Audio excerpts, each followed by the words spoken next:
piece of paper that she had, and she gave it to her boyfriend, then he had it, but then he ended up throwing the paper away and bumping into a dude. It was crazy. It was crazy. I think that's happening, y'all. This is why I tell y'all to ground, meditate, and pray, though, for real, because y'all need to make sure that y'all are not susceptible to them type of energies. Because remember, those energies are typically easily passed if you're already living in the dark. Meaning if you're already an evil person, a disgusting person, you have bad intentions for people, y'all are the main ones that get sucked up by these energies. You see what I'm saying? So I think that grounding, meditating, and praying has so many benefits. I know it has so many benefits, but even mostly beneficial personally. So please do your grounding, meditating, and praying. Because I swear, like I said, I'm 30, 45 minutes into the movie, and I was like, what? Like, huh? What? Like, it literally is passed around like the common cold. Like, if somebody touch you, now you the killer. And if you go touch somebody else, then you the killer. You see what I'm saying? I said, oh yeah, that's what they doing. That's what they're doing. Okay, so anyway, we'll get into that. Oh, we already got into that. But let's get into why we're here today. Why are we here today? What's going on? Did y'all see Larry Reid live? Y'all know who Larry Reid live is? Larry Reid is a content creator. And he's an ex-pastor, I think. Don't get me the line. I just know he came out the church and he a punk, okay? But apparently, he's on internet telling Black Americans they need to go back to Africa after the Karmelo Anthony trial. You know what bothers me with all of these people who claim to be for the people? Y'all be quiet as a mouse when the stuff go on. But then when the results come, here y'all come. You see what I'm saying? We're going to get into that. And yeah... Larry Reid want Black America to go to Africa. Agencies, yeah. We'll get into that. We also got to get into Myron Gaines checked by Clear. And it's really not necessarily the reason I'm sharing this is about him. It's to share about these foreigners with the hard ERs who really think that they special. Then we got to get into the fake industry. Remember I told y'all most of y'all faves are made in a lab. Don't get me the name in them. Cardi. Don't get me the name in them. Summer Walker. Most of y'all faves are made in a lab. They're not real plants. And we gonna get into it. Because I know y'all like Summer. But Summer was made in a lab. Said what I said. Okay? We're gonna get into that. And a few of y'all other faves. Then we gotta get into Jasmine Crockett and Austin Metcalf's father respond to the verdict. People are just so happy to hear Cardi B and what's this girl name and Jasmine Crockett say anything, even when they open their mouth and say a whole bunch of nothing. People are so wanting celebrities to be on our side that even if they say the minimalist of nothing, they go crazy. And I hate that for y'all. So we're gonna get into that. And then we also will get into Rick Ross being spotted on commercial flight. And then young boys. We got to get into young boys being essayed, especially by older women. Oh, yay. Yeah. We gonna talk about the old molested assholes. Oh, yes. Y'all out there. And we gonna discuss it. Cause see, I'm not biased. I'm not gonna act like the men's is the only ones in there touching on these children. The women's is around there touching on them too. And guess what? Today we pulling your card. So make sure y'all pull up, pull over, pop out. And we got a few things to discuss today. Come on in, get the likes up on the video, and shout out to everybody in the building, okay? Shout out to everybody in the building. We gonna discuss it. Oh yeah, we gonna discuss it. Shalika Grove, thank you so much, Shalika Grove 2004, for becoming a new member. Thank you, beautiful. I appreciate you. Thank you. All right, now we gotta move into the show. Because I'm already 30 minutes late playing with these people. The guy who's supposed to be doing my HVAC, he a Mexican and he keep flirting with me. He this Lil. You look so sexy. Oh, mami, you look so sexy. You like tequila? You like margaritas? I don't like nothing but free work. That's what I like, free work. I don't need you to bring me to get nothing to eat. I don't need you to bring me to get nothing to drink. You a contractor, sir. Only thing I like is free work. Yeah, cut back on some of these prices around here. Put something in here that I didn't ask for and surprise me. You see what I'm saying? I just, these are things I be thinking in my head, but you can't say these type of things out loud. You know what I'm saying? But in my mind, he asking me if I like tequila. Nigga, he not even a nigga, sir. Sorry. Mario, I don't give a damn about no goddamn tequila. I can go and buy my own tequila. What I love and what I like is free work. Oh yes. Oh yes. You know how to build a house? I like free houses. That's what I like. I like men who like to do things for me for the free. I don't want no tequila. I don't need you to buy me no drinks. I can buy my own drinks. Keep the drinks, Fefe, and your burritos. Don't need them. I'm on a diet anyway. I like free work. But see, I let him live today. He got the number already because he's doing the work. Yo, I take you out to dinner, mommy. I take you out to dinner. Don't take me out nowhere. Bring me inside the house so you can do more work. But we'll discuss it. Oh yeah, I'm definitely going. Hello, girl, y'all better step y'all game up. Free. I would like to buy you a drink. No, you wouldn't. No, I don't even drink like that, sir. There you go. Now what else you got? Now can you put this basement down for the free? He coming to do the HVAC. Could you give me the HVAC for the free or give me 50% off? Nah, because then he might want a little coochie. And I can't give him that. So then 30% off and we'll call it even.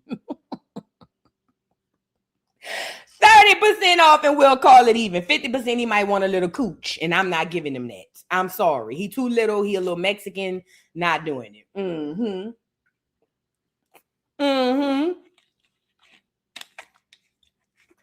Girl, it's just the things that be happening on a day-to-day with me. I don't even have to go nowhere.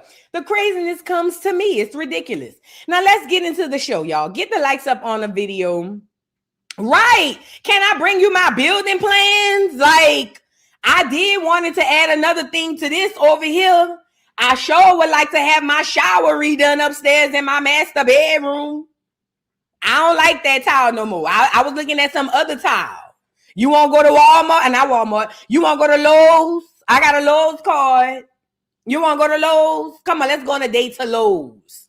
Home Depot. You see what I'm saying? That's the kind of dates I like. Lowe's, Home Depot, the commercial people that sells the shelves. I like to go on them kind of dates. Bring me.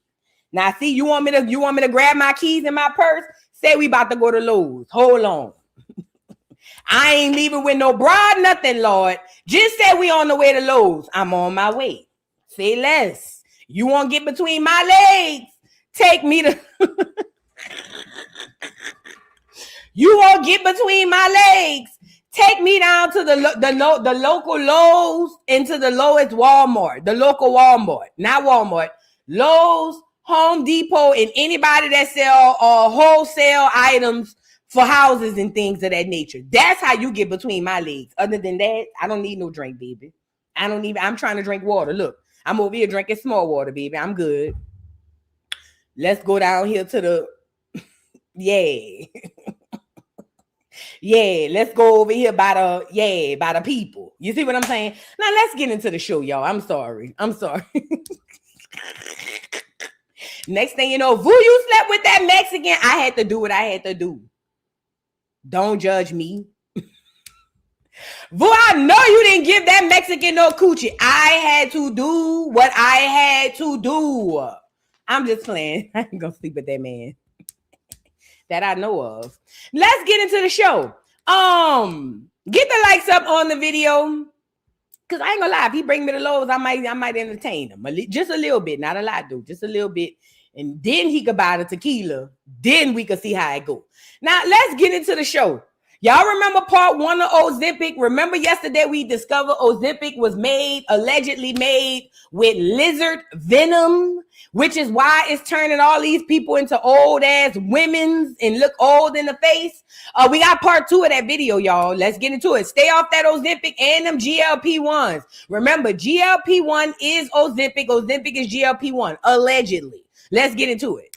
Welcome back to part 2 of Ozempic Face, the nasty drug. Let's talk about it. If you haven't seen part 1 yet, go back and watch it because this stuff is crazy and you need to know the information in part 1. All right, so we're talking about the Exendin-4 venom protein is what compiles Ozempic. It's what it's formed of. There's no GLP-1 hormone in there.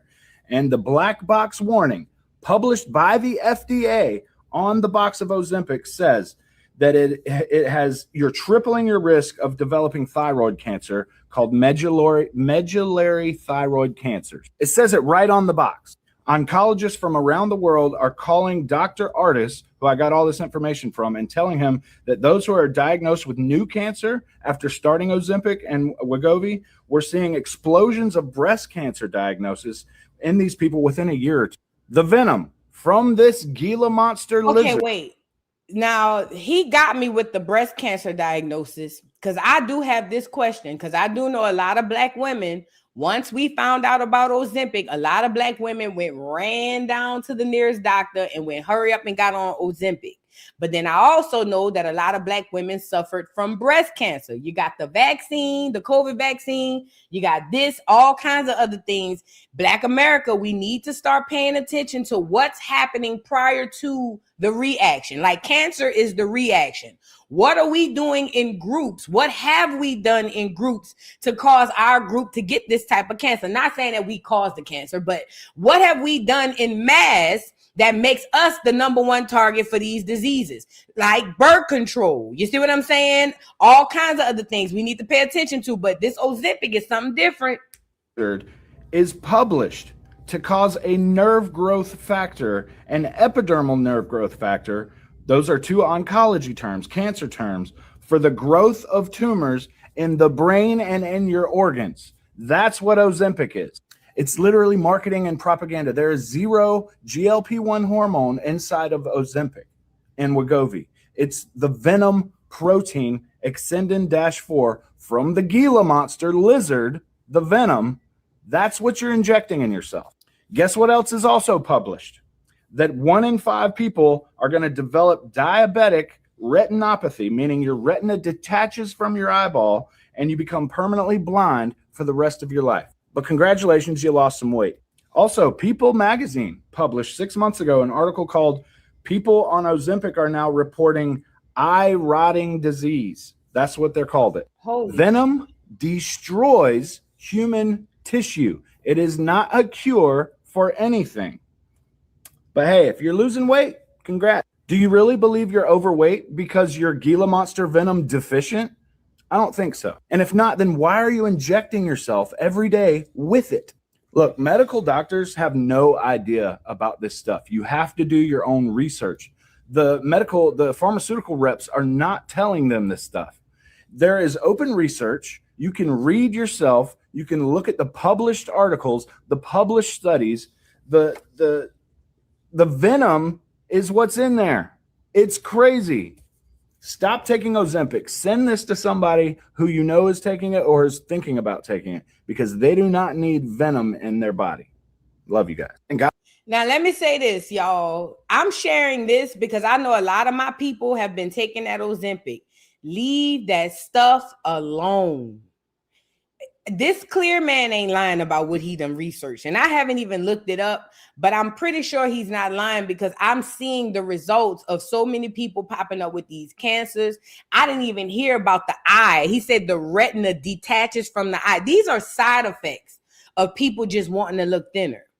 As a person who struggled with weight their whole life, even though I've been skinnier, I'll probably say skinny and fat about half and half. You feel what I'm saying? I've been up and down on my weight like a goddamn yo-yo. What I can tell you is that the easiest and most effective way that I found to lose weight has been through grounding. And I know it sounds crazy.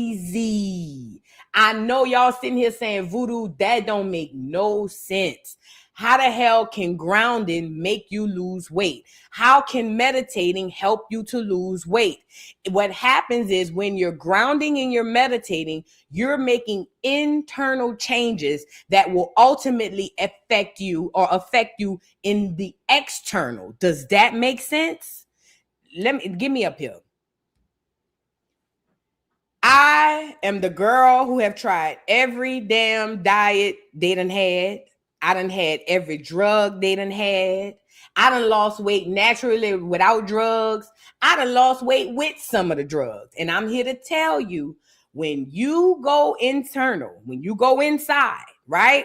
And you meditate and you ground and you start to, and remember, meditating is what you're doing on things that you want to change, you know what I'm saying, and things of that nature. What happens is after a while, even without you realizing, externally, you start to make changes. You see what I'm saying? Yes, it definitely has to be a lifestyle, but listen to me, it works. Because before I even stepped into a gym, I lost buku weight. What happened was, once I got outside grounding and meditating, and I started making internal changes, meaning in my mind, I didn't realize that I was making the external changes until they were made. Meaning I didn't realize that I was eating fruit every day or every morning versus before I was eating candy in the morning. I didn't realize it until one day I looked up and I said, oh snap, it's been a month and I've been eating bananas and strawberries and grapes in the morning versus getting up and chewing on a piece of candy. I'm saying all that to say there's an internal change that you can make that will help you externally. You might not realize you walking more. You feel what I'm saying? You're exercising more. You might even get into exercises you never even thought you was into. All of that works. Please, even if you don't take my advice, what I'm asking you to not do is take these GLP-1s and these doggone Ozempics. I am not a doctor. I'm not a scientist. I'm just a conspiracy theorist. But what I can tell you from what I've seen is that this stuff is here to kill us. Anytime you see a celebrity promoting it, huge red flag. The enemy have created these celebrities and adopted these celebrities to be their spokesperson. You think they get paid for whatever skill or whatever talent that they have. And I keep telling y'all that's not true. The reason why they remain celebrities and they get paid the way they get paid is because they are puppets here to control you. So please, leave the Ozempic alone, y'all. I get it. And then there's another thing too. And if you don't believe me there, I just want to say this. Y'all be looking so bad anyway. Y'all get on that Ozempic and lose that weight and you'll be looking like the crypt keeper. Y'all, I be saying this, they sick. What's going on? Y'all be aging 40 years in 2 months. Y'all be aging 40 years in 2 months. I don't give it. Even if you don't believe in the conspiracy theory, something in the milk ain't clean right just with that. Y'all be fine as hell, but looking 80 in the face. Leave that shit alone. Unless you want your retina to detach. But it's the God's honest truth. Y'all be face down. And I know it works good with the filters on the internet. You put the filter on the internet and then people can't see. But in real life, when we walk up on you and you 40, but you look 80 in the face, then we be going, you know what I'm saying? Leave that stuff alone. Let's move on. Let's move on. It's aging, y'all. Y'all getting crow's feet, bags under your eyes. It ain't that deep, girl, to be skinny. Now when all these niggas out here liking on these big bitches, y'all done lost y'all mind. Okay? Call me. I'll show you where to find the niggas that love a thick girl, a big girl. Girl, let me tell you something. Ain't nobody slim but them hoes on Instagram. I mean, it's a joke, but it's the truth. Ain't nobody skinny but them hoes on Instagram. Girl, you good. Let me stop because I feel like I'm promoting unhealthiness. But I'm saying all that to say, just be yourself, girl. Don't worry about no GLP-1s and all of that. Now, let's move on. I want to get into this Zeus network, y'all. The reason why I'm bringing this up is because it kind of goes with what I was saying earlier. Y'all, I don't know if it was this channel or the other channel, but I told y'all that music is only selling through streaming platforms. There is no more radio. There's no more TV, not like we used to know it. So the only way to sell music is through streaming platforms. Now, we all know Zeus Diddy, aka Lemon Pepper. He wants nothing more in life but to be the real Diddy. He want to be this music mogul that creates this whole big label and have all these people up under him. And that's exactly what he's been trying to do ever since he got with Zeus, right? Because he don't really own Zeus. I know he say he do, but he's just a figurehead. He don't own shit. Promise you. Wait till Mad Day. The crackers who really own Zeus gonna come out and tell y'all he don't own shit when they fire his ass. That's how it go. But look, he has been trying to become the real Diddy since he stepped on the scene. But not only that, what they're doing is they're merging the two industries because one is only dependent on the other. Meaning the music industry, all it has left is social media. That's all it's got left. Yes, music goes through advertisement. Yes, that's why you see certain commercials where you see songs done or redone or however it goes. But either way, the only thing keeping the music industry alive is streaming, is the internet. Okay, so you're gonna see a lot of this merge, and to us, and to the ignorant of us, we're thinking, oh, that's dope. Zeus Network got with Atlantic Records, but no. Zeus Network is with Atlantic Records, or let me back that up. Atlantic Records is with Zeus Network because it needs Zeus Network in order to survive. Now, we also know Zeus Network has its own label. We know that they signed Biggie. I don't know if they signed Dolly, don't get me the line, but definitely Lemon Pepper is on the label. And what they're trying to do now is merge these industries so that they can keep the music industry alive. Because what Black American people don't know is you don't need the industry or none of this stuff to do music. If you talented and you do music, you could put it out straight to YouTube. Completely cut the middleman. You'll never have to talk to him, never have to see him, and get damn near all of your profits. You see what I'm saying? Make sure you put all your stuff, get your paperwork ready, legally on your music, and just put it straight to YouTube. But the industry don't want the masses of us to know that. But I'm here to tell you, they're struggling. That's why they're hanging up or hooking up with Zeus Network. Let's get into it. It says big moves only. Zeus Music. I didn't know that's what they called it. And Atlantic Records have officially joined forces, bringing a new era of music, culture, and entertainment to the forefront. It says Atlantic Records has announced a partnership with Zeus Music, the music division of the video streaming service Zeus Network. The first release under the new deal comes from the Dominican Republican-born rapper Told You, La Biggie, and is titled Tito. Or Titeo, whatever the hell this is. Biggie is the one that they signed. She the dummy. They gonna get her. They are going to bend her over and do her good. It says partnering with this legacy of Atlantic Records marks a defining moment for us, says Zeus Network CEO Lemon Pepper. It says this collaboration is about amplifying bold culture, shifting talent, and cultivating new ways where innovation meets influence. We're excited to build a new blueprint for how music is discovered, developed, and delivered. Let me also add this.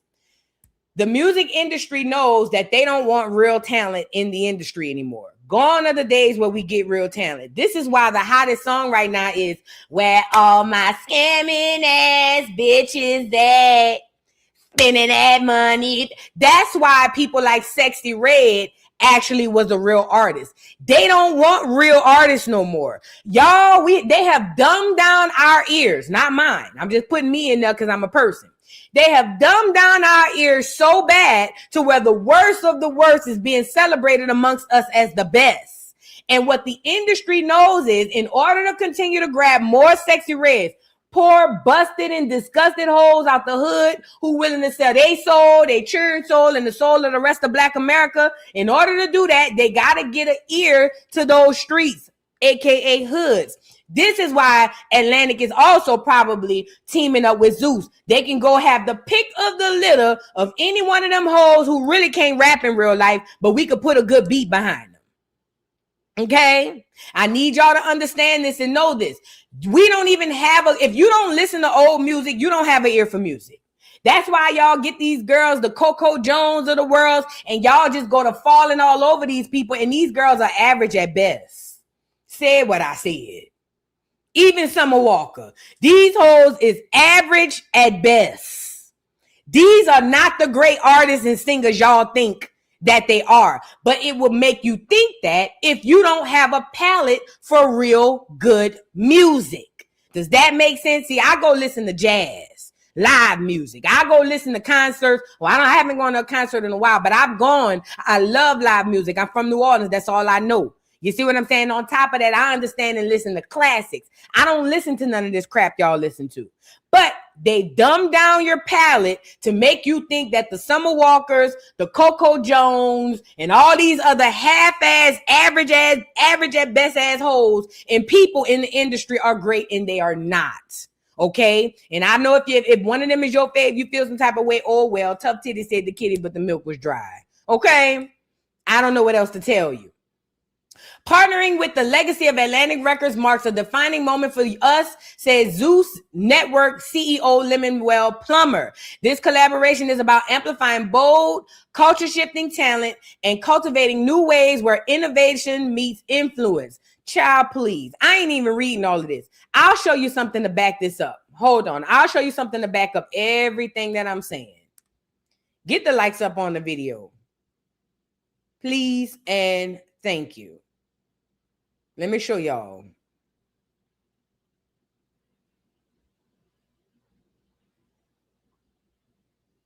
Hold on. Let me find this video. Not that one. Not that one. Definitely not that one. Hold on.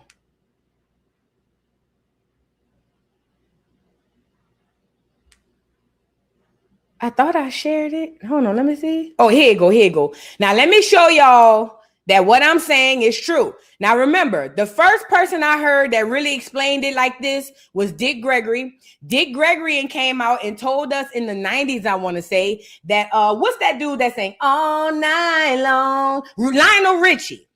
Dick Gregory came out and told everybody that he went to anybody who's anybody in the industry to tell them they are getting ready to flood the industry with these fake artists and make them out to be the biggest thing since sliced bread. If y'all ever go look for Dick Gregory talking about the industry, the music industry, he breaks it down extremely well how they were literally getting ready to create stars. And one of the first stars that they created was Lionel Richie. Yes. All night long, all night, all night. What else he saying? Oh, mambo, mambo, whatever that nigga saying. He is a fake artist that they created in the lab and it went off without a hitch. But remember, I told y'all Milli Vanilli was the doggone precursor. You know, they created Milli Vanilli on purpose and exposed them on purpose to see what the people would say. And guess what we said? Nah. So you know what it told the industry? Oh, we lit. We can make whoever we want to make. You get it? Let's get into this video, y'all. Get the likes up on the video. We get back to New York. I tell Leo and Russell, I said, you know what? I don't think I want to do this shit if it ain't no money in it. Leo told me, he said, let me tell you something about the music shit, Rich. He said, this shit is all pale. He was like, I can make your grandmama the hottest bitch in the country. All I need is 6 months. He said, ain't none of this shit real. He said, the reason we telling you this because you a solid motherfucker. He said, so if you want to fuck around with it, it's good, but we just gonna let you know that ain't none of this shit real. The Seasoned Veteran album dropped. Let's Ride was the first single. That's back when the music box was out. We used to watch the videos, you call and do the shit, right? Come on. Nigga, I'm sitting inside my mama house, Jack. The music box come on. They say, #1 debuting this week on the box. Let's Ride. I'm on. I'm like, nigga, I'm #1. I call Leo. I said, Leo, I'm #1 on the box. He said, I know, Richie, we bought the spot. Give me a minute, I'll call you back. That's how I go too, dog. And when he said that, I didn't like it no more. Yeah. I didn't, because I really thought that people fuck with me because of what I did. But you come from the authentic grind. Right. Yeah. So I thought it was real, right? You know, when you listen to the radio, you hear niggas say, this LL Cool J, man, and whenever I'm in town, you know, I used to think that nigga was up there. Nah, that's a drop. So I go to the radio station and show me this shit. They're like, let's do some drops. Chewy Gomez in there. He's like, Rich, can you do some drops for me? I'm like, what's drop? He said, just come over here and say X, Y, Z. So I get on there, I say some shit. I make a couple mistakes. I said, let me do it again. He said, don't worry about it. Edit, chop the shit I fucked up out, tape it back together, play my voice back perfectly. I said, oh, wow. So it's a piece of paper sitting on the thing. I said, what is that? He said, oh, that's today's playlist. So I grab it. and it's got the times and all the songs that's gonna come on. So I'm like, damn, so them niggas ain't really up here when I be hearing that shit. So it just was hella fake. It was a lot of fake shit going on, right? And it was fucking me up. It was fucking me up. So I take this piece of paper when I leave the station. I'm in the car. So I call this little chick, right? And it's like 4:30 and I got the list. I told her, I said, damn. I said, you listen to the radio? She said, yeah. I said, it'd be crazy if they play XYZ right now. And then that shit came on, right? Yeah. And she said, it's on right now. It's on. It's on that you just said. I was like, no way. I said, let me turn it on. So we rolling. I'm talking shit, smoking. I'm high. I'm tripping now. Next song about to come on. I said, it'd be a fool if they play woo, woo, woo. That would come on. She said, you're betting 1,000. This shit's, they're playing it. Shout out to the homie Richie Rich from the West Coast. Let me also say this before we get into it, because I've seen a lot of people saying Lionel Richie was with the Commodores. When Dick Gregory was speaking about this, he was talking about in the 70s, before the Commodores. Let me say this. Give me up here. The video where he talked about it is in the 90s. I'm talking about Dick Gregory. But when he spoke about them getting ready to introduce Lionel Richie, this was in the 70s prior to the Commodores. Remember, it's got to look real. It has to look authentic, like you are doing this. Just like the man just said in this doggone video. People think that you voting these videos to number one when you're not. It's payola. They're being paid to put exactly where they are. You don't have the power that you think you have. You see what I'm saying? So when I spoke about Dick Gregory speaking about Lionel Richie, he was talking about from the 70s. That's when he was going around. He said he had went to Marvin Gaye. He said he went to a few people that was popping in the 70s and was like, hey, y'all, they about to start making doggone musicians and artists. And the first one out the gate is Lionel Richie. That's what he said. Go look it up. Yes, prior to the Commodores. Yeah, I know it because y'all listen to and listen, I listened to one of the old Commodore songs. The music is great. It seems like there's no way possible, but peel back the layers. Take Lionel Richie from the Commodores and out of the studio. You ever heard him? Have y'all ever heard Lionel Richie outside of the studio without the Commodores? He's nothing. He can't sing. Y'all get caught up on the industry, man. Wake up. I need y'all to open your eyes. Instead of rubbing them, wake up. Open them up. Open them up. Now, as it pertains to what this brother was saying, it's the same thing happening in Zeus Network right now today. Most of the people you love that are artists that you think are great are not. They're created in labs. They're literally made. These people go out there and they pay for spots and they pay for number ones. Y'all don't remember Nikki kept going up hollering about payola. It's sympathy and payola. She knows because they put her payola shit up there too. Yes, we did love Nikki's music. Yes, organically, we did put her to the top, but not organically all the way. She had help as well. The same help they gave Drake is the same help they gave Nikki. Nikki is a plant as well. Yeah, sometimes they get plants that actually know how to rap. Regardless, she's still a plant. The point is this. I'm not here to windmill with nobody because y'all can believe what y'all want to believe. Do the research on your own. They're partnering and pairing the music industry with the entertainment industry because the music industry does not exist outside of the internet. This is why streamers are even on YouTube. I remember at one time we would play a snippet, a second of somebody's song. They be done took your whole channel down. Now you could play it. They'll just say, oh, we just going to either monetize it ourselves or we'll split monetization because they understand without the internet, there is no music.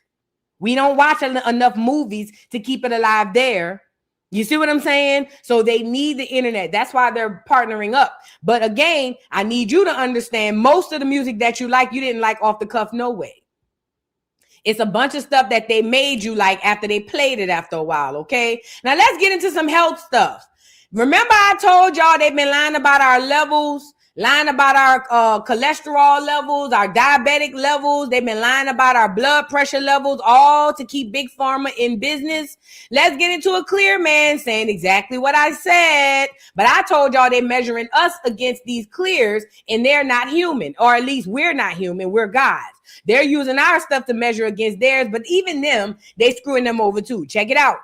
I had my blood tested and went into the doctors and went over all the results, and everything looked good to the doctor except my cholesterol. And she began to tell me like 3 to 5 minutes of all these things that I now need to change. And it just wasn't resonating with me at all, saying I need to be concerned about my cholesterol level. Have you guys had a doctor tell you that before? But then I just came across this post from Dr. Don Michael. And I don't know if this is true, but it just kind of rings true, this video that I'm going to show you in a second. Big Pharma's cholesterol lie is actually killing your brain. 40 years ago, a cholesterol level of 300 was perfectly fine. Today, they scream if you go over 190 and shove you on meds immediately. They have done this to me. Side effects, Alzheimer's, dementia, muscle wasting, memory loss, and now they've added breast cancer.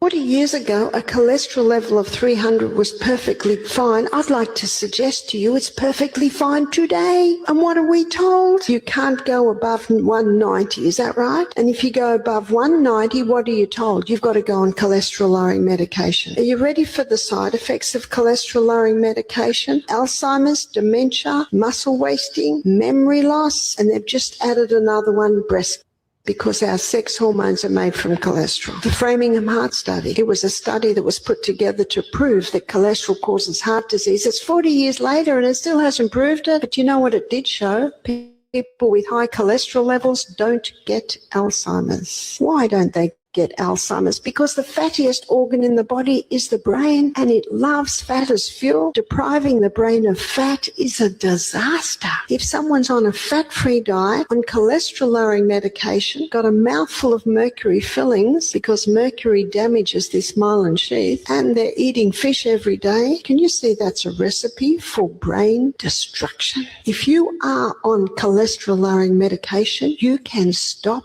immediately. There will be a side effect. Your memory will return. Don't just believe what I say. Search it out. Do you guys think Big Pharma is telling the truth about cholesterol levels? Comment below. A couple weeks ago, I had my blood tested and went into the doctors and went over all the results, and everything looked good to the doctor except my cholesterol. And she began to tell me like 3 to 5 minutes of all these things that I now need to change. So I'm sharing that with y'all because, again, do whatever's best for you. Everybody's situation is different. But I'm saying all that to say this, you guys, it is very important that you know your body. Most of these doctors are in there Googling anyway. Plus, they work for Big Pharma. Not all. Some of y'all are going to come across amazing doctors who really want to help people. And shout out to those doctors. These are not the ones that I'm speaking about. But I'm speaking about the ones who are indoctrinated to believe everything deserves a prescription, or as soon as you see this, just go with that. Because I've seen that as well. There are a lot of people in hospitals who really believe in what they're doing. And I feel bad for them because they have no clue. They're just indoctrinated. That's why they indoctrinate these people the way that they do. But the fact of the matter is there is a large number of them who are there to make money. And they have upped the levels or lowered the levels on a lot of our things that was once normal so that we can continue to feed money and people into this Big Pharma and into this whole industry where these people are sucking the life, literally sucking the life out of us. Please know your body. Know you better than anybody else know you. So when you go to the doctor, you can at least have a leg to stand on. This is another thing. Stop believing because they have the white coat, they know more than you. In certain instances, and in some instances, and sometimes maybe even in a lot of instances, they are smarter than you. I mean, they did go to school. But when it comes to reality, logic in your body, don't nobody know better than you. You ain't got to be no doctor. I'm just saying, when it comes to you, your health, and your body, don't nobody know your body better than you. Okay? So keep that in mind.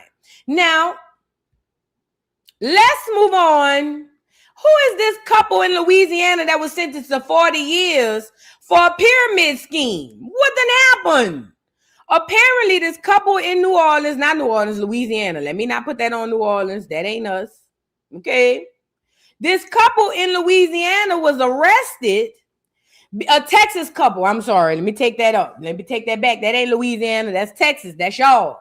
A Texas couple was sentenced to 40 years each after a $30 million pyramid scheme. Lord have mercy. It said Texas couple LaShonda Moore and Marlon Moore, better known as DJ ASAP, have been each sentenced to 40 years in federal prison after being convicted of operating a massive pyramid scheme that prosecutors say defrauded more than 10,000 people over $30 million during the COVID-19 pandemic. Oh, that's them hoes that was saying, oh, send this money to this Cash App and we're going to send you 500 back. That's probably what that was. According to court records, the couple ran a program called Blessings in No Time. Lord have mercy. Which promised participants an 800% return, didn't I call it, on a $1,400 investment. Lord, y'all, at this point, I don't even be blaming the people that be scamming y'all. I be blaming y'all. Because what makes you think you can give something or somebody $1,400 and you're going to get more back? In what logical life does that happen? Like I said, I don't even blame the scammers no more. I blame y'all. It says prosecutors said the scheme relied on recruiting new participants with money from new members being used to pay earlier members. Duh, recycling the money. Authority says BINT operated through a playing board system consisting of 4 levels, 8 fires, 4 winds, 2 earths, and 1 water. Not the elements, bitch. Not y'all call it blessings in whatever it was, and then turn around and use the 4 elements as tiers. Yeah, y'all going all the way to hell. God putting y'all under the hell, baby. Oh, yes, he is. Once all 8 fire positions were filled, participants paid at least $1,400 to the person occupying the water position. After receiving more than $1,100 in payments, members advanced through the board and were encouraged to recruit additional participants to keep the operation going. Federal investigators said the couple used live streams and social media to promote the scheme nationwide while positioning themselves to receive a large share of the proceeds. Duh, it's a pyramid scheme. A federal jury convicted both of conspiracy, wire fraud, and money laundering earlier this year. The scheme ultimately collapsed after authorities determined it had victimized thousands of people across the country. Both DJ ASAP and LaShonda Moore will now spend decades behind bars for their roles in the operations. Niggas, y'all gotta chill. Reid, a reality TV couple, has a real-life come-down when they are accused of scamming thousands of unsuspecting victims. The couple is accused of luring people with false promises. They wanted to be a celebrity couple. LaShonda and Marlon Moore say they want to help African-American communities build generational wealth. They call it affinity fraud. $33 million circulated. They use religion. We are 2 God-fearing individuals. They know the buzzwords: building Black wealth, blessings. More people are going to continue to be blessed out. The Moores use Zoom and other video platforms to sell their scheme and recruit members nationwide for their online investment community called Blessings in No Time, aka BINT. What's up, Ben family? What's up, Ben family? They created this blessings circle under the guise of blessings for Black people. The Moores preach rapid BINT returns of biblical proportions and a money-back guarantee. This is a very confusing and convoluted structure.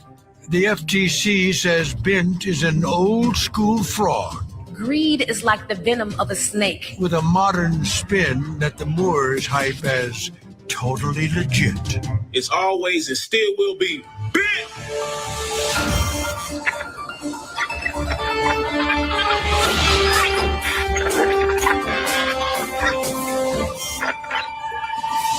Yeah, there's a lot going on. Their last name would be Moore. If you caught it, catch it. Their last name would be Moore. But anyways, y'all ass is going to prison. And that's where you need to be. And I'm not even talking to them. They've already had enough talking to. They getting locked up. Let me talk to y'all, Black America. there are people who are you, who look like you, some are you, some aren't you, that are here to screw you over. They prey on your weaknesses, they prey on your vulnerabilities, and they also prey on your ignorance. And when I say ignorance, I don't mean that as a jab, because I know a lot of people, especially black people, we hear the word ignorant, and you're like, bitch, who you talking to? Not like that type of ignorant, not like you an ignorant ass bitch. No. I mean ignorance of not knowing. See, when you give everything to your external, when you give all of your internal things externally, this is how you set yourself up for a kill. First and foremost, there's no scheme. There's nothing in the world where you can give them one thing and they give it to you tenfold back. That don't go like that. Unless it come from God or some other horrible entity, it's probably bad. You see what I'm saying? And I see so many people. I told y'all about my homegirl who hit me up a couple of months ago about the same type of pyramid scheme. And I told her it was a pyramid scheme, and she argued me down. It wasn't. People are playing on your ignorance of not understanding real life and logic. And if you don't figure out how to use your discernment and your intuition, you will be got 90 going west. Every time you turn around, somebody gonna be playing in your face, playing in your pockets, because you have not quite caught on to the fact that, first of all the answers are inside of you, number one. But also number two, if it sounds too good to be true, this is an old saying. If it sounds too good to be true, my love, that's because it probably is. Y'all, to the couple, they going to get locked up. To the people who lost all that money, remember I told y'all the way pyramid schemes is, the only people that really make the money are the people at the tippy top. All the rest of the people at the bottom, you're just there for fodder and to make sure the people at the top get money. Moving on. Updates. If you went to school to be a doctor, you just wasted your time. If you went to medical school at any point, congratulations, you played yourself, because Elon said your ass won't have no job. Let's get into it. Everyone will have access to medical care that is better than what the president receives right now. So don't go to medical school. Yes, pointless. Yeah. I would say that applies to any form of education. You're not going to medical school. If you want to, the younger generation says, I do not want that human touching me, right? When the surgeon comes over. There are going to be those people later in life who still want a human in the loop. We've seen some advanced cases where of automation, like LASIK, for example, where the robot just lasers your eyeball. Now, do you want an ophthalmologist with a hand laser? No. Everyone will have access.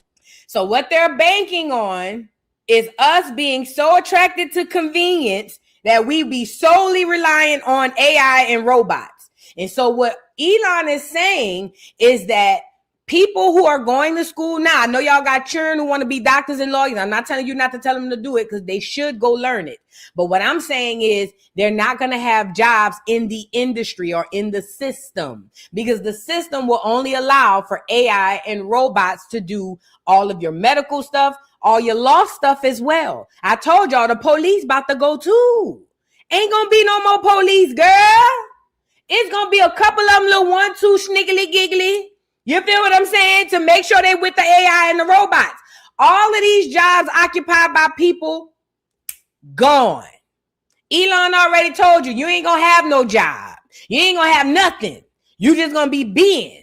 Just like in the movie Terminator. You see what I'm saying? So please, ladies and gentlemen, I personally, this is just me, because my daughter she finished her first year of a master's program to be a physical therapist. Now, I told her to get up out of there. I ain't even gonna lie. But now that I'm thinking about it, it wouldn't hurt her to finish that last year, only because if she wants to, only because there are going to be people who don't want the robots. I'm one of them.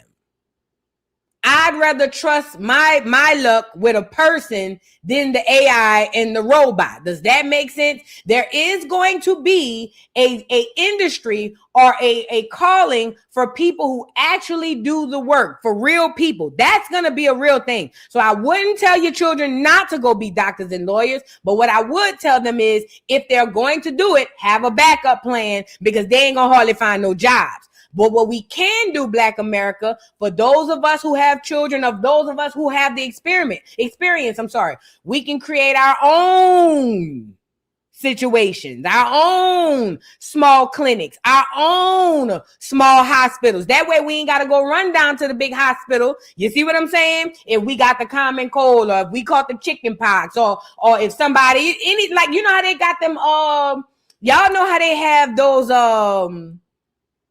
what do you call them clinics that be everywhere? Them urgent cares.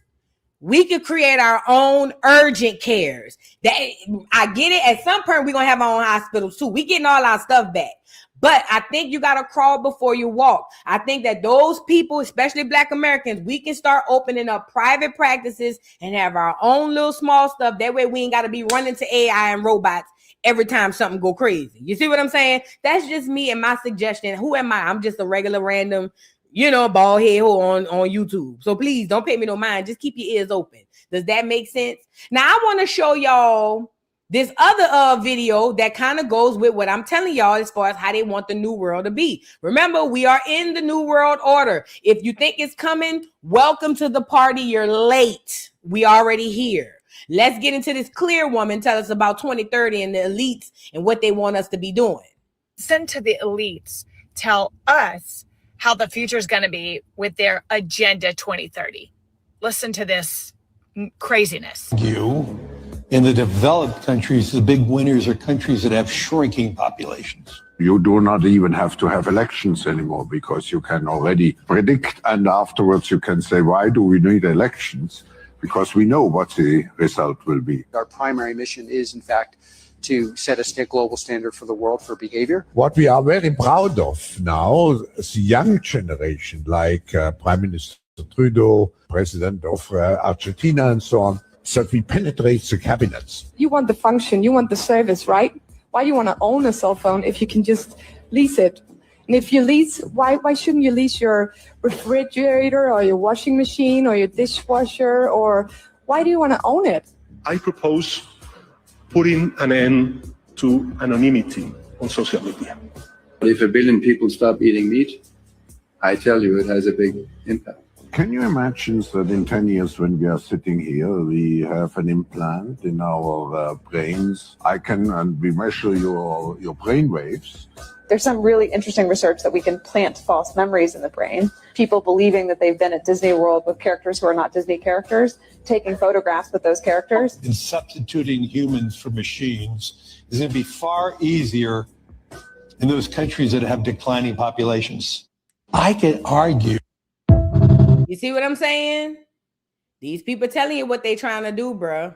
And if y'all pay attention to what be going on and stop just automatically putting everything as a conspiracy theories, you won't get caught off guard. Everything ain't a conspiracy theory. And also, most conspiracy theories, if not damn near all of them, are true.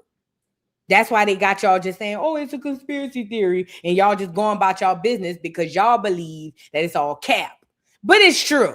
It's coming. It's coming. Please prepare yourselves accordingly. I will say this for Black America. We got to start creating our own systems, not just businesses. When I say system, meaning just like I was looking at the people talking about the nail salons and all that stuff and how, the Black people get charged more here and this, that, and the third. We need to create the systems to make sure that the Black women are being charged fairly. So if their system charged this, then we need to go make our own system. You see what I'm saying? We can't continue to fight to be a part of theirs because that's the okie doke. That's the banana in the tailpipe. That's the play.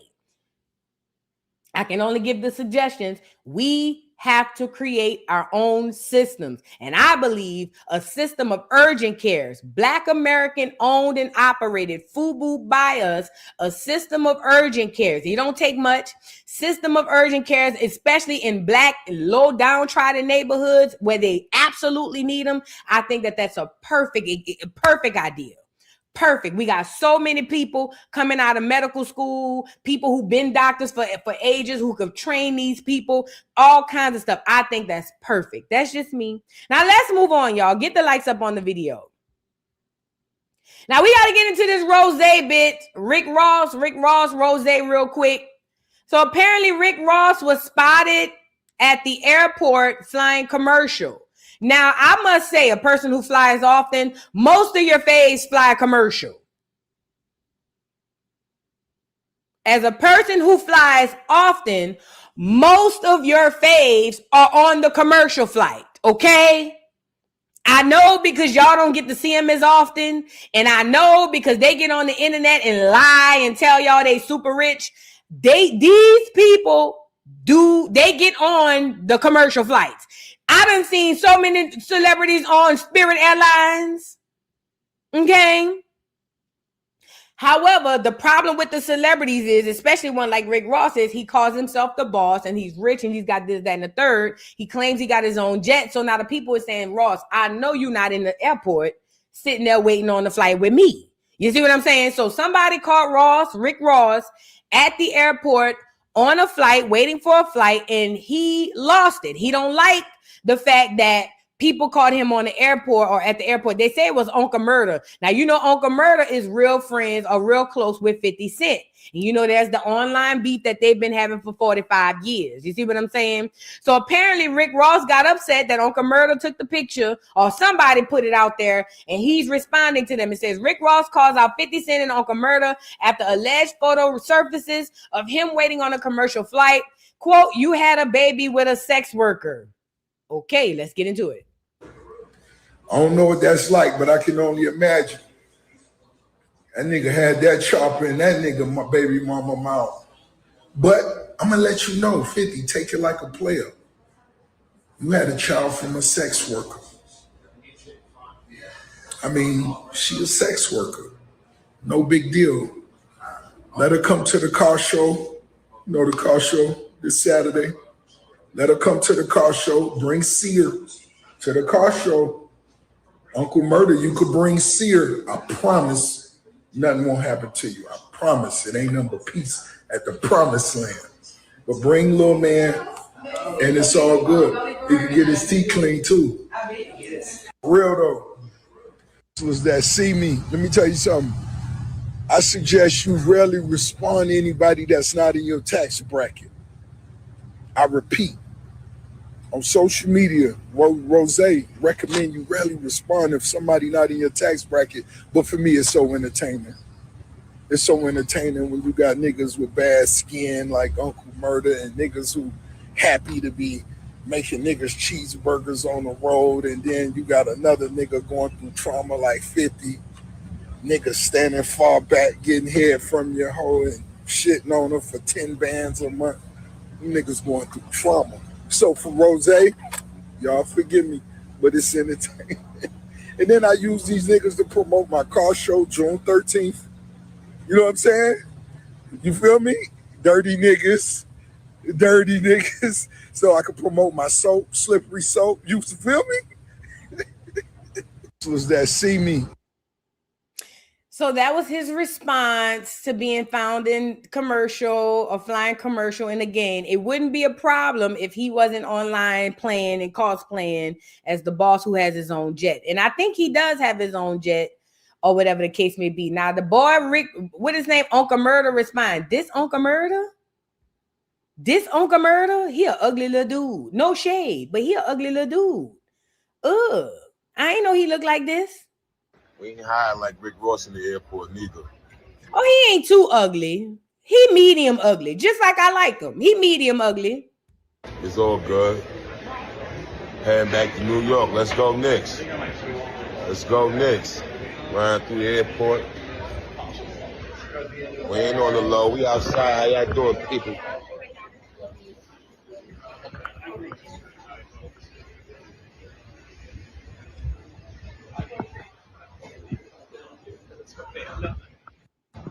So that was Uncle Murder responding to Rose. Let me see what this is. I think this is the same one. Big boy heavyweights, the biggest of the biggest. Oh no, this old. This old. But they say Rick Ross' jet is in the shop. Don't get me the line. I don't know. You feel what I'm saying? Is 50 responding? Hey guys, no, I just saw a very unfortunate.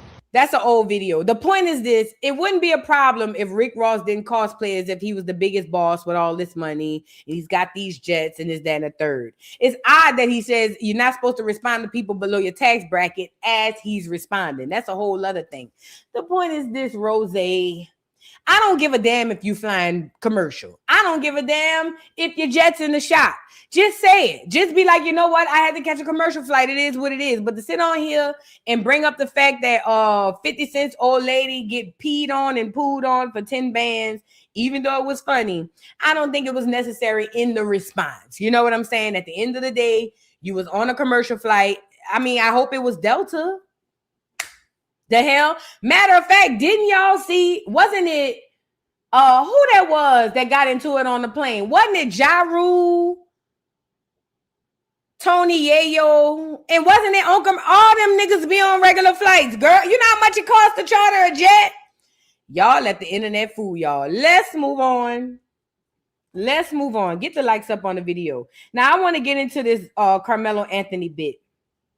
It's so much I gotta catch y'all up on with Karmelo Anthony. So, what do we know about Karmelo Anthony so far? First of all, shout out to the family. And my prayers really do go up to Karmelo Anthony if any of this is real, because I'm starting to squint my eye at a lot of stuff. At any rate.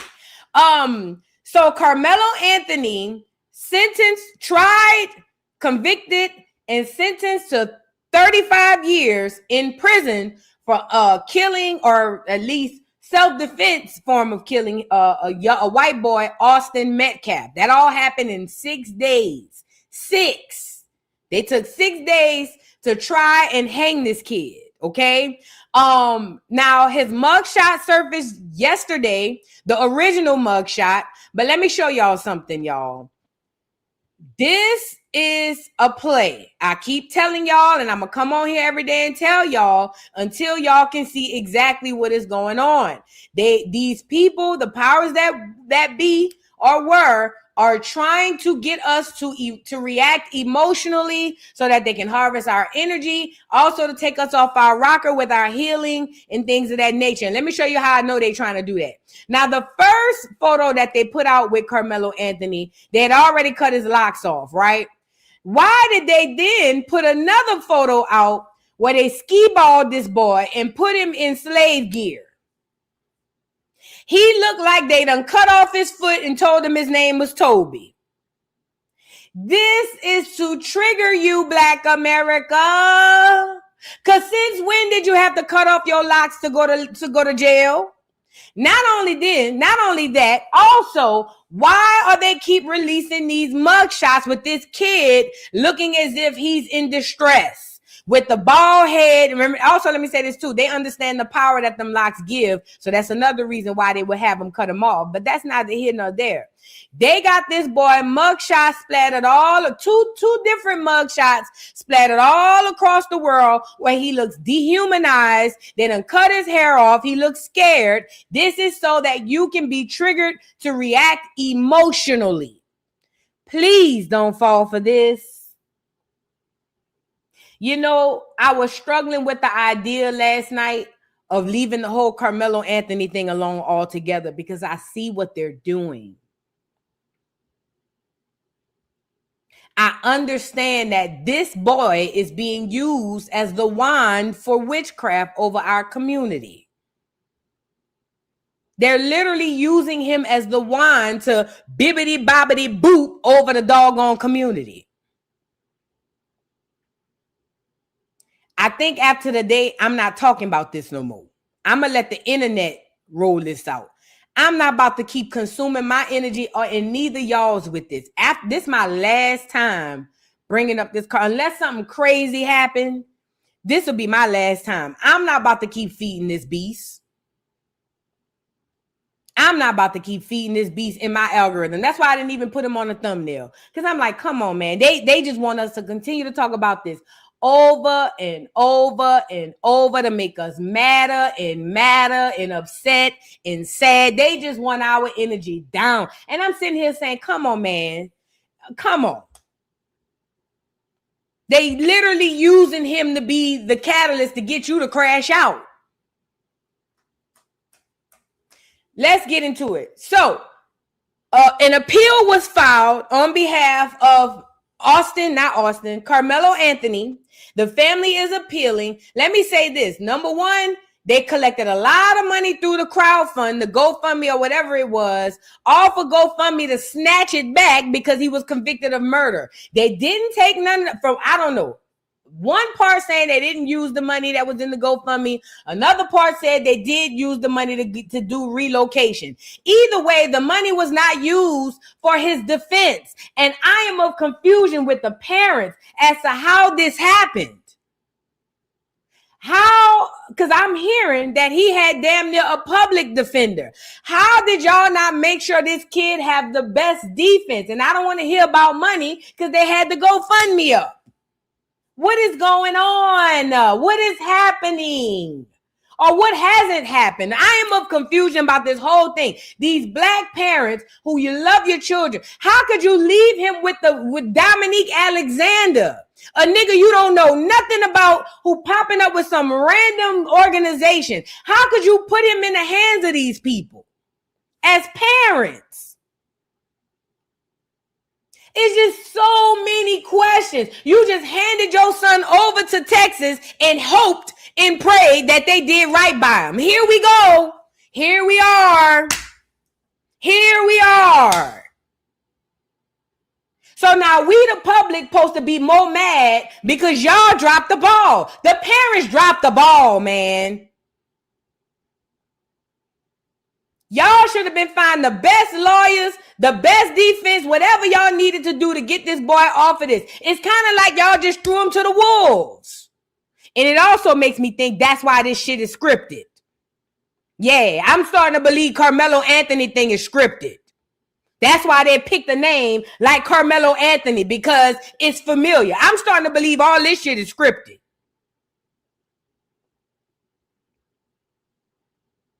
I don't know what the hell going on. My spidey sense has been tingling for the last 24 to 48 hours. I don't know what to believe or what's going on. You see what I'm saying? So now the parents, after the conviction, not during, not before, after the conviction, came out and had this to say. Now, I'm not going to act like the boy mama didn't speak, because she did speak before. She did speak before. However, I find it odd that now we get all of this lip service from these folks when we hadn't heard much from them before. And I get it. They had to be quiet, whatever. Let me pull this video up. Hold on. Get the likes up on the video. Is this her? Yeah, here they go. Let's get into the parents. It says Karmelo Anthony's parents said their son did not receive a fair trial and they will not stop fighting for justice. Let's get into it.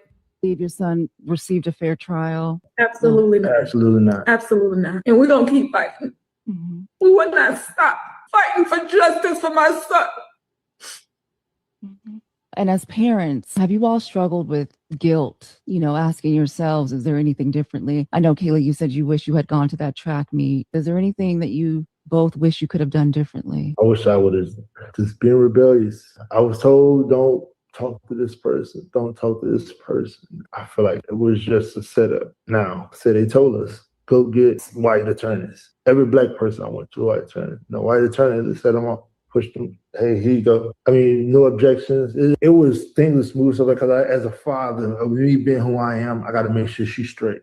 This mama, I got to make sure she's straight mentally, because if she's not straight, my house ain't straight. I'm not straight. Then so because I got the kids to worry about. Got to make sure his mental health. I can't go back and forth with him right there because his mental can handle it. The misunderstanding of what daddy's trying to tell you. This ain't a daddy moment. You believe your son received a fair trial? Absolutely not. Absolutely. Something in the milk ain't clean, y'all. Something in the milk ain't clean about all of this. And where's your tears? Where's your tears, mama? Something in the milk ain't clean.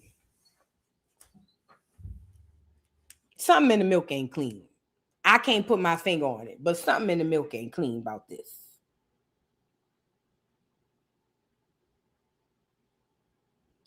The daddy said everybody was telling him go get white lawyers. He said he went got the white lawyers and they threw him to the wolves. You don't just go get a white lawyer. Who is you talking to? You don't just go get any white lawyer. You're supposed to go get one of them Jews. No shade. You see what I'm saying? But even still, something about this is weird. Something is off. Something about this whole thing is weird. And why did the mama not drop a tear? That's your baby in jail. Why are you on here? Because of my son with dry eyes. I'm going to leave that alone till I ponder on. Let me ponder on it a little bit more. Something in the milk ain't clean about that, bro. I don't trust them parents. I don't trust nobody in this whole bit. I ain't even going to hold you. Hold on. Found some other stuff. Lord have mercy. Look at this lady. Y'all get the likes up on the video. Now, this supposed to be the grandma? Who this lady supposed to be? They say this the grandma. Karmelo Anthony's grandmother declares racism and bias after he was sentenced to 35 years in prison. Quote, they can do whatever they want. It says emotions ran high outside of Texas courthouse after Karmelo Anthony was sentenced to 35 years in prison for the fatal stabbing of fellow student Austin Metcalf. In a viral video that was originally believed to be Anthony's mother, but was later corrected as his grandmother, could be heard shouting racist and biased as supporters gathered outside the courthouse. She also criticized the outcome, arguing that the case sent a message that authorities can do whatever they want. The case has sparked intense debate nationwide, with some arguing Anthony acted in self-defense and others maintaining the jury reached the correct verdict based on the evidence presented at trial. With emotions running high on both sides, the debate surrounding the case shows no sign of slowing down. Let's get into it. Racist,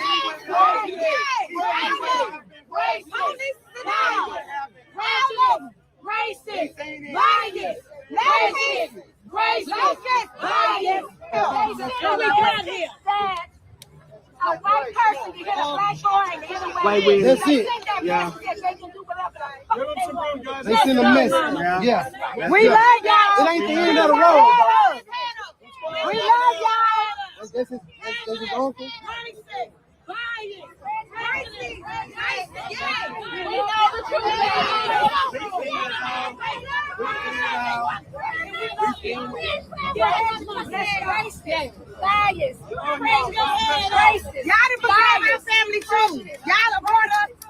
You did a good job. We seen everything. Bias, we got railroaded. I'm from Baton Rouge. I promise you. I know how it is. I moved out here from Baton Rouge. The same school. We love y'all. We love you. We love you. We love y'all. Hold on. That's the man. I gotta put y'all from my seat. Hey, hold on. I got you. My Baton Rouge. We love y'all. My Baton Rouge people. Free Karmelo. Free Karmelo. Free Karmelo. Free Karmelo. Free Karmelo. Free Karmelo. We love y'all. Y'all got the last say so. Y'all got the last say so. Y'all got the last say so.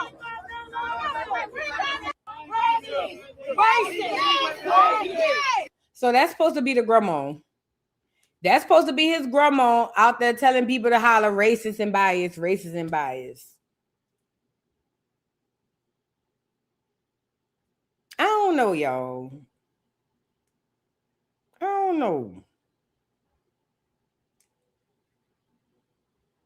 And black people, go home. Get from out in front of them people. Stop with all of this stupid ass, hell no, we won't go. Go home, Black America. Go home. You ain't gonna get nothing done out there screaming and hollering. Go home if you are out there still. I don't even know what to say about most of this stuff. This is all weird. All of it is weird. And speaking of weird, y'all seen Jasmine Crockett? They asked her about the Karmelo Anthony verdict, but then she came back and said that she think it's unfair. Let me say this, because I've seen Cardi B responded to it. We'll get into that. Black America, y'all got to stop being excited about the crumbs that these so-called politicians throw y'all. At the end of the day, Jasmine Crockett screams loud as her voice can go when it's time for any sort of immigrant in their rights, when it's time for immigrants to be able to vote, when it's time for immigrants to have a place to stay, when it's time for immigrants to get medical care, when it's time for them to be illegal citizens inside of the United States of America. Jasmine Crockett is the first one on the scene. But Karmelo Anthony got convicted and has been dealing with this trial for over a year, and we don't hear nothing from nobody, none of your faves. But all it takes is somebody to plant the question, hey, what you think about Karmelo Anthony? And she give you a C- ass answer, like, oh, I think it's unfair. And then the people, see, one thing about Jasmine, that's why we like Jasmine. Because one thing Jasmine gonna do is speak her mind. Jasmine ain't gonna do a motherfucking thing with a stupid ass. All Jasmine gonna do is play in your face every 4 years for the election cycle. That hoe don't give a damn about Karmelo, and she don't give a damn about you. Jasmine Crockett is a weirdo plant. And I don't know how y'all even trust this bitch. All she got to do is say minimum, and people get to going crazy. It's ridiculous. Let's get into this video. You might have seen that Karmelo Anthony was sentenced to 35 years. I want to get your reaction to the trial and the verdict. My heart breaks. Oh, Lord. For so many reasons. And so I was just speaking to a student that is shadowing me who wants to be a public defender. And so it takes me back to what actually made me decide to get into this legislative work in the first place, because I know that our systems are broken. And what we saw with that verdict is the evidence of a broken system. Now listen. Why doesn't she ever advocate or create things to correct the system? Because she's not here to help you, Black America, and to the dummies who running behind this hole. Her job is for everybody except you. She knows exactly what's wrong with the system. She ain't advocating for shit for niggas. Never have, never will. She just talking out the side of her neck right now. That's all she doing. Everything she has done and will do will be for everybody except you. She just giving y'all a whole bunch of fluff. If she really wanted to make a difference, you would have been heard Jasmine talking about the stuff that we deal with. Jasmine don't never speak on nigga shit. Only time Jasmine even talk about niggas, or at least act like she's close to niggas, is when she cosplaying one, rolling her neck at a white person. And it's the fact that there's still Black people who can't see this. That's the problem here. It ain't her. It's y'all for believing in this hoe. That bitch ain't never advocated for nothing for nobody Black. Never. Not a Black American, maybe a Black Ethiopian, maybe a Black African. Never for your nigga ass. Full of shit, bro. From everything that I understand, which I wasn't at the trial because obviously I got a day job, but it's my understanding that Karmelo ended up stabbing, puncturing, I don't know what this tool was that they talk about, knife, or some refer to it as a tool. He ended up hitting Austin one time, and it was about where he hit him. One time, 2 inches. This wasn't someone who said, hey, let me stab you 5, 6, 7 times. And so when you're looking at the punishment range, there's a reason in Texas that it goes from 5 to 99 or life, because you are looking at how intentional, like how bad was this? 35 years for a kid who had decided to go under a tent that was not his team's tent as it was raining, and simply didn't want to be put out in the rain by some random kid that he didn't know who was larger than him. Listen, a lot of people don't know what it is to live as a Black person in this country, but just like you can give the benefit of the doubt to so many police officers when they go out and they shoot some Black unarmed person, even though they are trained, the fact that there was little to no mercy seen or humanity seen when this Black boy said that I was scared, or the fact that honestly anybody else who did something with such a small object, all I know is that it wasn't considered unlawful carrying of a weapon because the blade was not long enough That they wouldn't even say, well, maybe this was more so something that looked like manslaughter. Well, some people might say, why are you even bringing a knife like that to a track meet? Yeah, people may say that, but walk a day in my shoes and then respond. Because we as Black folks say, why is it that people need long arm guns when we are going out and having a First Amendment protest? But people say that's their right. They are allowed to do that. And again, it wasn't against the law for him to have it. It may have been prohibited by school rules, which he wasn't at his school at the time, but it definitely was not against the law. So you think race played a role in the verdict? Oh my God. I know Collin County. So she's been following the case. She's been following the case because even she said the track meet wasn't at the school. So then I asked all my Jasmine Crockett fans, all you crockpot assholes, why didn't this hoe step up and say or do nothing to help Karmelo Anthony? It's rhetorical. You don't have to answer. So absolutely. Collin County is right north of Dallas County. And I can tell you that I have had cases that I felt like played out differently because of the counties that they were in. And unfortunately, that was not the county for a Black boy. Crockett, you might have seen that Karmelo. Talking loud and ain't saying nothing. She said a whole bunch of nothing. You knew that Karmelo Anthony was fighting for this stuff. You ain't said nothing. I remember when it first popped off, you was the first person I asked. I'm like, where's Jasmine Crockett? The one y'all love. Because when it first popped off, we was almost at the end of the last election cycle. And I kept saying, where y'all girl? Where Jasmine Crockett? She sat back and watched this shit in quiet. Ain't said nothing. Probably hired somebody to pull her to the side and ask the quote unquote random question, because y'all really be thinking this stuff really be random. She probably hired somebody to pull her to the side after she rehearsed that answer just to make it look as if she's on nigga's side. That lady don't give a damn about Black America. I don't even think she is a Black American, to be completely honest.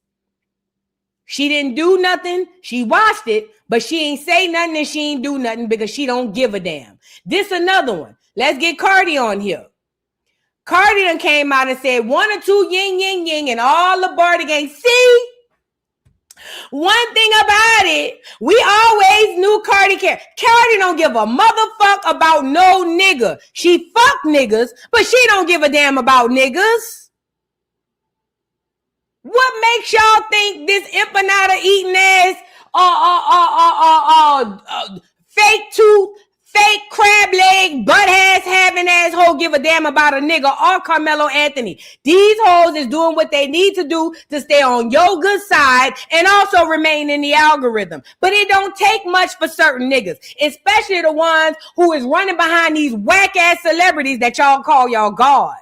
Because they are your God. You put them before God, the Most High. Running behind these regular ass celebrities. Let's get into what Cardi got to say. All they got to do is mention the name and y'all go crazy. I can't stand this. Took this case 3 hours. 3 hours to deliver someone's life. They had the option of giving him manslaughter because clearly this wasn't planned. They just probably feel like, you know what? We hungry, we tired. I ain't trying to come back tomorrow. Here's what it is. No thought, no care, no nothing. No consideration. No seeing how this boy, he never went to jail.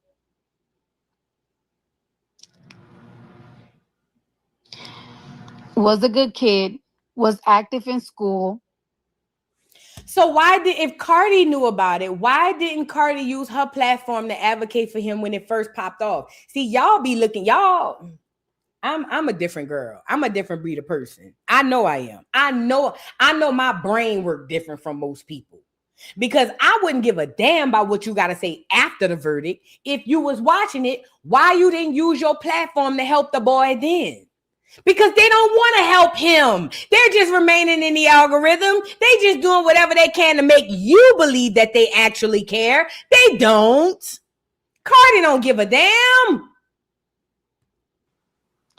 35 years, I really feel like is excessive. extremely excessive. And I understand that there is a life taken away. However, let's talk about technicality. Technicality, right? The law says, what do the law says? Self-defense. When do self-defense start playing in? And for who self-defense apply to? No, this is hard to listen It to. took this case 3 hours. 3 hours to deliver someone's life. They had the option of giving him manslaughter because clearly this wasn't planned. They just probably feel like, you know what, we hungry, we tired, I ain't trying to. All right, that's enough. This is like listening to somebody scratch a goddamn chalkboard. This whole dumb as a box of rocks. Cardi slow as a turtle. I swear to God. Anyways, what I have a problem with is not Jasmine Crockett. It's not Cardi B. It's us. When Karmelo Anthony, when this case first kicked off, get me up here. When this case first popped off, the grassroots was the only ones making noise. We didn't hear no celebrities say nothing. We didn't hear none of y'all say nothing. Everybody shut the fuck up. Ain't nobody said nothing. But now, because it's algorithm worthy and everybody's talking about it, now you get all these celebrities that are going to jump out the window to say, oh, it's excessive. Or, oh, I don't think it's right. Where was y'all antennas when we needed y'all?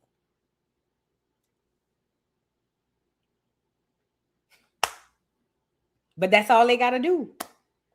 That's all they got to do for y'all, for the least of us, which is the majority of us. That's all they have to do is act like they give a damn. That's it. That's it. But to address Black America, let me say this to Black America. Y'all, first of all, shout out to my spiritual girls. All the people who are into spirituality, who's doing their work behind the scenes, shout out to y'all. I'm not talking to y'all. I'm talking about the ones who going out there acting a nigga, acting a fool, just trying to be seen, thinking you're going to make it into the new social studies book. It's not going to happen. Carry your black ass home. Karmelo is on his way up the road to prison. There's nothing you can do about it out here but help with the appeals process. Let's get into a few people, Lord have mercy, and their actions outside of the courthouse. Where y'all white people at? If you love Austin, you would be here. But because you don't care, it's funny than a motherfucker. Where's Austin's body? No, I'm talking. Y'all don't love Austin. You don't care about Hunter. Because if you did, you would really stand in solidarity, not online, but right here. So I gotta speak for your white baby. I'll do it. I'll conjure that baby and make sure he tells the real story. Bring your white people. I really want to see that support.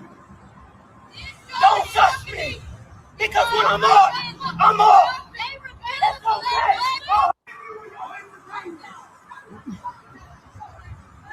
Girl, not her coming from behind the butt. Y'all gotta go home, bro. Y'all got to go home. Y'all just gotta go home at this point. Y'all have to go. You have to go. Get out, get from in front of them people courthouse with all that. I don't even know what she was saying. She's talking about where the white people to support Austin. Then she said she gonna conjure up his soul to get the truth. Go home. Y'all gotta start going home. It's over with, fat. We took a L. Let's just look at it like that. We took a L. Y'all go home, man. This ain't even right. This different. This different, y'all. Y'all don't think this different? Out there screaming and hollering. I wish I was the police. I'd have shot that hoe with a non-lethal rubber bullet, bitch. Get your ugly ass out. They lucky I ain't on the force. Bitch, I would have found a can of mace and maced that hoe from all the way back. And I'd have swore to God, I don't know what that hoe was about to do. Y'all better than me. I'd have hit that hole with a non-lethal bullet on my soul, right in her ass. Go get sit your ugly. Cause for real, my nerves getting bad at this point. Now my nerves getting bad. For real, that's why I'm not on the force. Cause they know I would have did it. Yeah, I would have popped that hole. Cause go lay down, ma'am. All that hollering and screaming and put a bra on. All the headlights is on. Put a goddamn bra on. Sift them bitches up. Put an ace bandage around them hoes or something. Shit. Out there screaming and hollering in front of them damn people courthouse. Go lay down. Crazy ass woman. Now, moving on. Y'all remember I told y'all this is all a big booby trap, right? I said they want niggas to go out there and act a nigga in front of these cameras so that they can lock your ass up. I know what I said. I was there when I said it.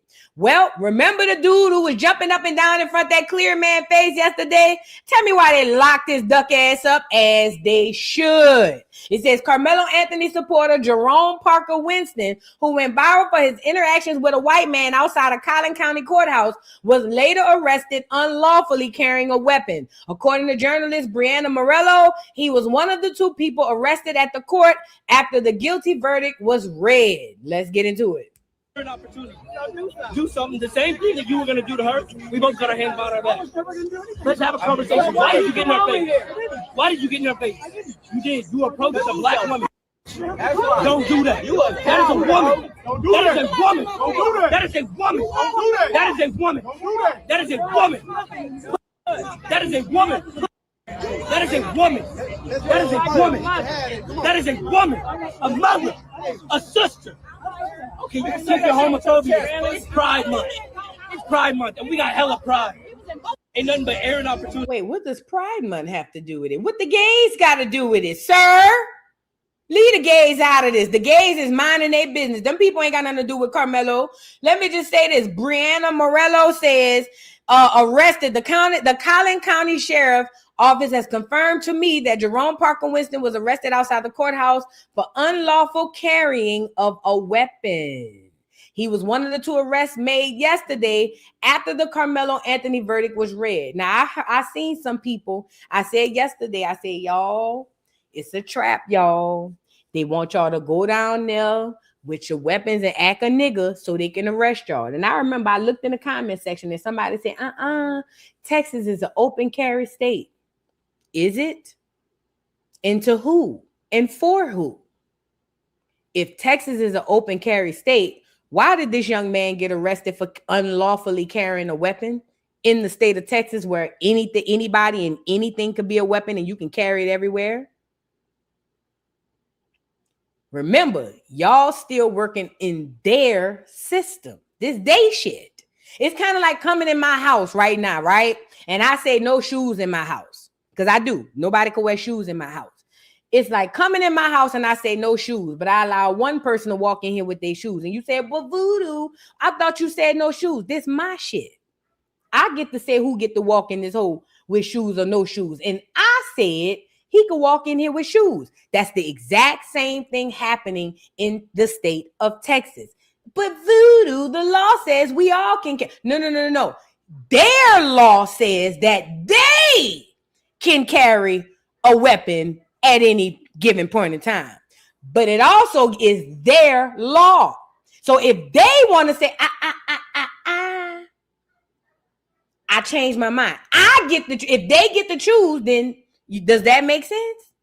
So I get it. Yes, in a normal setting, anybody in Texas can carry a weapon. But when you dealing with these crackers and they trying to make examples, your laws go out the window. Have we not just seen it with the verdict? Because we know if the shoe was on the other foot, Austin Metcalf would have been celebrated. He wouldn't have spent the day in jail. We wouldn't even be at a trial. They would have, the police would have sided this case. The police would have looked at the evidence and said this was clear-cut case of self-defense. We wouldn't even got a trial if Austin would have killed Karmelo. So don't tell me what the law says. Remember, it's their law. The law was made for them. It was made to help them and hurt you. I don't give a damn what's written on paper. You dealing in their system with their laws. They get to do whatever they want in their system with their laws. I'm not the first person to say it. You might not like it, but it's the truth. And it's not just Texas, Louisiana, all 50 plus states. Every single one of them have these same rules. It's their system, their laws. They get to do whatever they want in they shit. Just like I get to do whatever I want in my shit. That's how it goes. That's the way it goes. So they locked his ass up, as they should. He shouldn't have been out there with no weapon. Collin County mugshot, let's see what it says. Unlawful carrying of a weapon. That's all they got on here. So they locked his ass up as they should. He was out there acting a nigga anyway, so good riddance to him. Why is this important? Hold on, let me make sure that's all I got for this. Why is this important, Black America?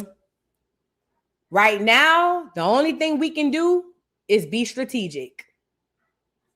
And strategy does not cause for crazy reactions. Right now, what we need to do is find people or things or whatever we need to do to find that can attack the root cause of the issues that we're dealing with. Because the root cause isn't Karmelo Anthony. He is only a byproduct of the root cause.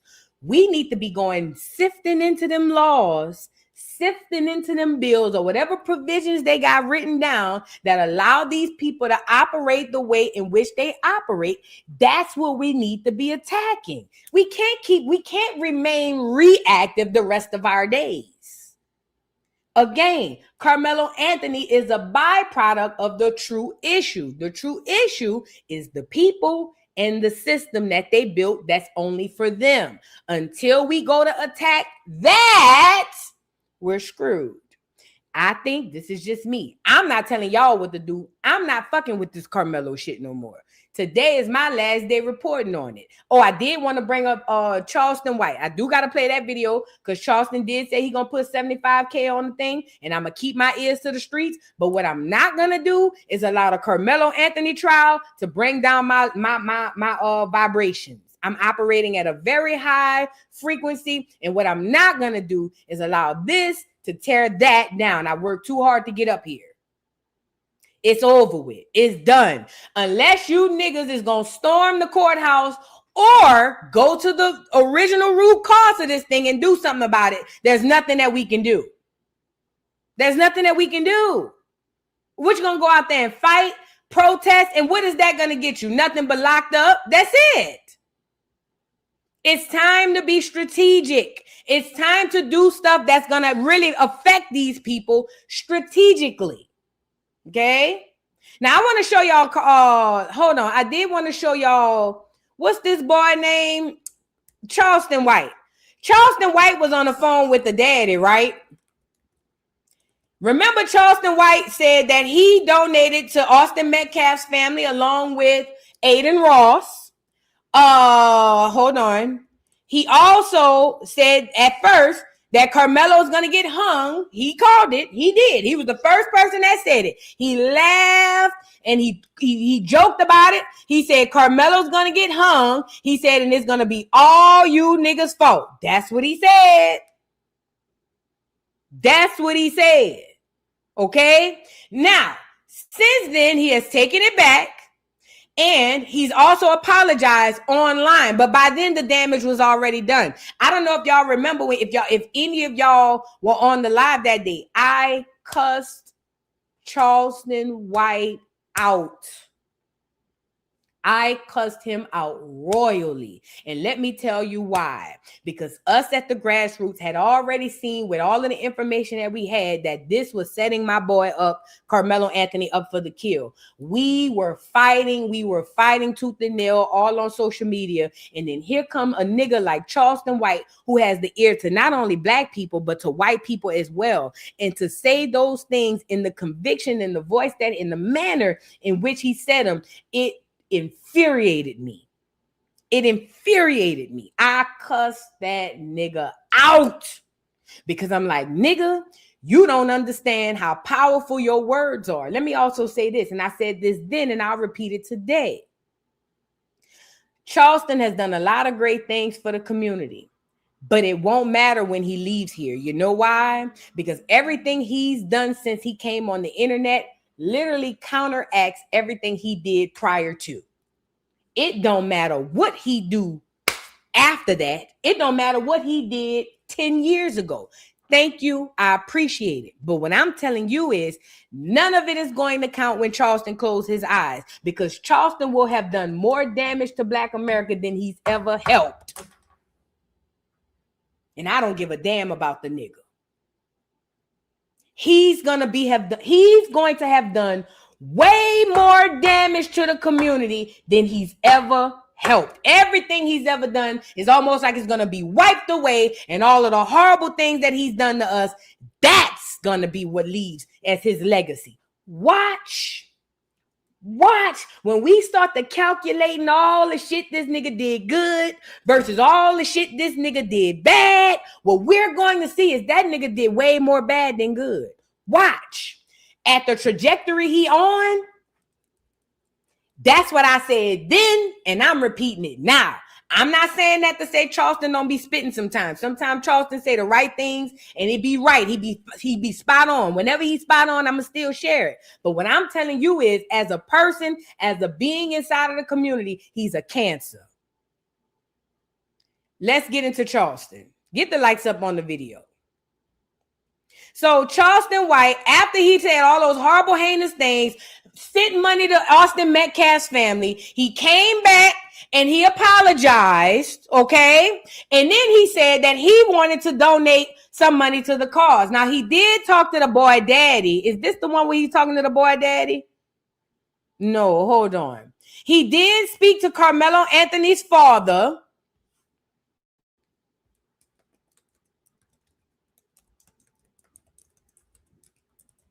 Hold on. He did speak to Karmelo Anthony's father, where he apologized about his part in the situation. Let's get into it. For even calling you, trying to make you believe what I believe. Because I really believe that, fam. Nigga, I don't went against my own people trying to convince black people, white people is good, homie. But all white people ain't bad. Why? I ain't never met a bunch of bad white people.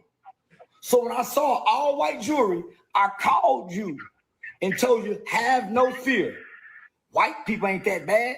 I had faith in that all white jewelry, didn't I?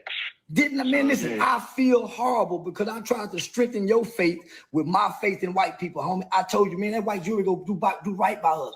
I told you that, homie, and I believed it. I feel foolish. I feel stupid for even calling you, trying to make you believe what I believe. Because I really believe that, fam. Nigga, I don't went against my own people trying to convince black people, white people is good, homie.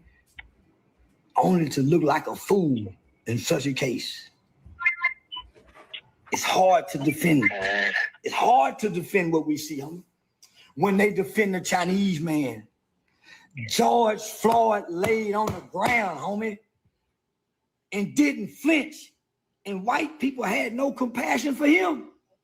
So why would I expect them to have compassion for a kid who has epilepsy, like an autistic kid? This kid has saved more children's lives as a kid unintentionally than he ever thrown a punch or had a fight.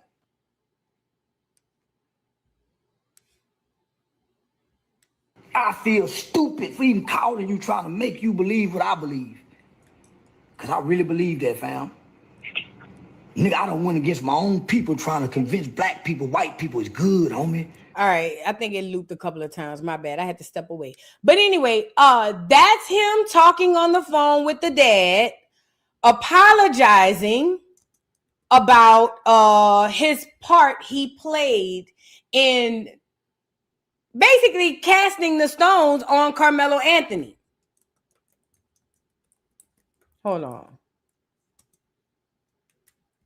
So I guess his convictions got a hold to him, so much so to where now he's saying that he's going to donate $75,000 to the appeal process, or to appeal this little boy's case. Let's get into Charleston saying that he's going to put up $75K to help with the appeal process. Let's get into it. Yeah, I'm putting up the 75,000 for the kids' appeal. So yeah. Yeah, I was just watching a video on that when you called. Yeah, I'm putting it. They need 150, but I'm putting up 75. But I'm trying to raise $1 million. Send me the links when you got it. I will. So I'm finna set up an interview with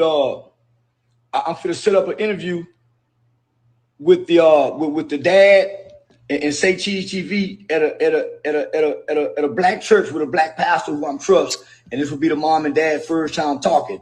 Let me just say this: black people hurt this family. Yeah, I'm putting up the 75,000 for the kids. Did he say black people hurt the family? Where can I find the extended part of that? Girl, what? Hold on. He lost me with the black people hurt the family. Hold on. Wait a minute. Hold up. But anyway, while I'm looking for this, so since then, he has now said that he wants to do $75,000 to the appeal. Let me see if this is a more longer video. Hey, homie, so yeah, I'm putting up the 75,000 for the kids' appeal. So yeah. Yeah, I was just watching a video on that when you called. Yeah, I'm putting it. They need 150, but I'm putting up 75. But I'm trying to raise $1 million. Send me the links when you got it. I will. So I'm finna set up an interview with with the dad and Say Cheese TV at a black church with a black pastor who I'm trust, and this will be the mom and dad first time talking. Let me just say this: black people hurt this family. Black people showed up in the beginning when this kid first committed the crime. It was 2 or 3 weeks had passed before black people found out, because black people didn't care when they thought it was just 2 kids who had committed a murder.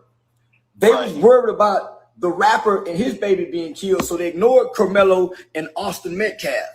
I made a post when it happened and said, hey, a black kid killed a white boy. I guess y'all don't care about that. It wasn't about race until black people got involved. I don't say this to defend white people, because right now I feel hate in my heart for white people. Right now I can spit on a. I just got off. Hey, homie, so Charleston is a one-eyed lying ass fool. I don't know what happened in Texas. Let me retract that. I don't know. Maybe he did post that shit in Texas and the people in Texas didn't give a damn. But nigga, you was a one-eyed lie, you funky bastard. When we first heard about the Karmelo shit, we was on it.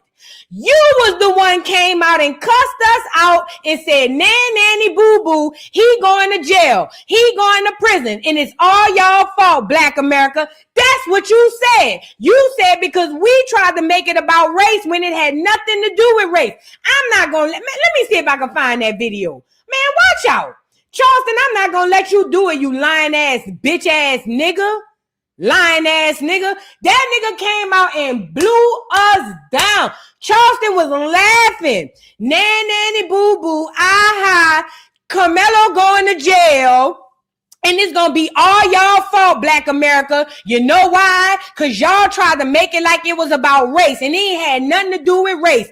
This y'all fault. Y'all going to get him killed. This what he said. This what he said. Yeah, and then he turned around and went offered money and pledged money to Austin Metcalf daddy. Him and that white Jew, Aiden Ross. Let me see if I can find that video. Hold on. Let me go on Twitter. Twitter might have it better. Hold on. I'm not about to let this one-eyed bitch do it. You a lie to me. You a lie to me, you one-eyed funky bastard. That's why I told y'all. I'm telling you what I know. When Charleston closed his eyes, first of all, he gonna die broke, just like he talking about the rest of these leaders. And then secondly, on top of him dying broke, bitch, you gonna be done did more worse to the black community than you ever did good. I don't give a damn what he did when he was locked up. I don't give a damn what he did when he was on Facebook. This nigga tearing us down every chance he get. And instead of him saying, I fucked up, now you want to flip it and say it's our fault?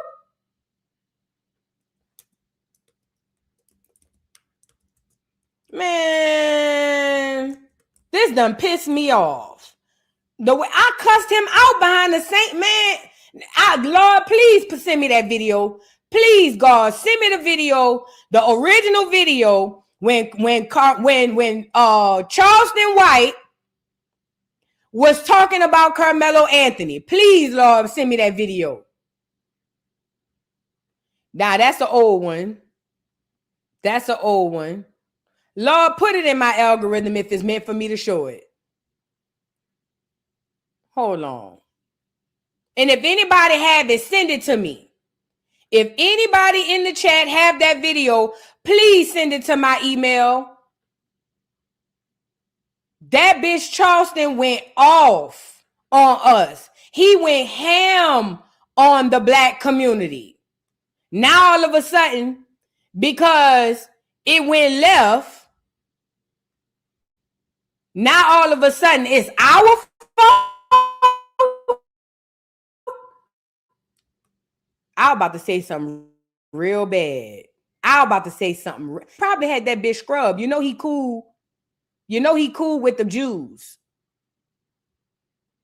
Who got the video of Charleston?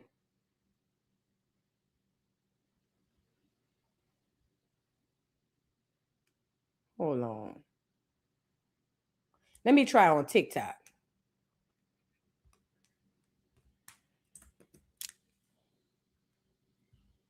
Lord, this man done blew me. I am over Charleston White. I am over that bitch. Charleston White ain't worth two nickels. And even then, even in the midst of him talking about it, what was he saying? And I'm not trying to help up for white people, but all white people not bad, man. Them the type of niggas you got to stay far away from. Hold on.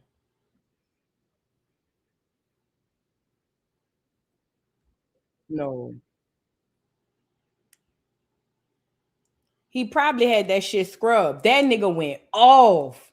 If I could find out what live it was I played it on, then I could probably find it. If not, I ain't gonna waste all the live.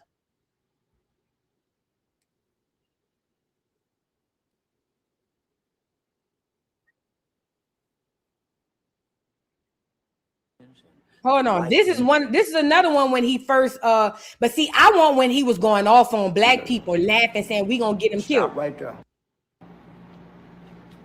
They had me to believe, based on Sarah and all my Republican friends. My email is voodoodollpodcast@gmail.com. Who got it? The white media and even some black people.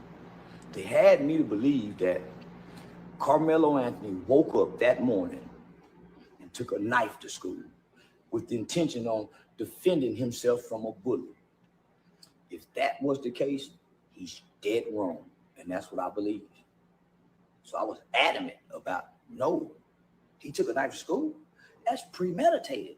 You cannot be in fear and in danger and not tell nobody and take a weapon with the anticipation of hurting. You can't do that. You surely can't do it to a school. And I'm going to tell you one of the reasons how you can prove he didn't bring a knife to school. They didn't charge him with a weapon. I don't even care. If somebody could send me that email, because this is him afterwards. Charleston was horrible.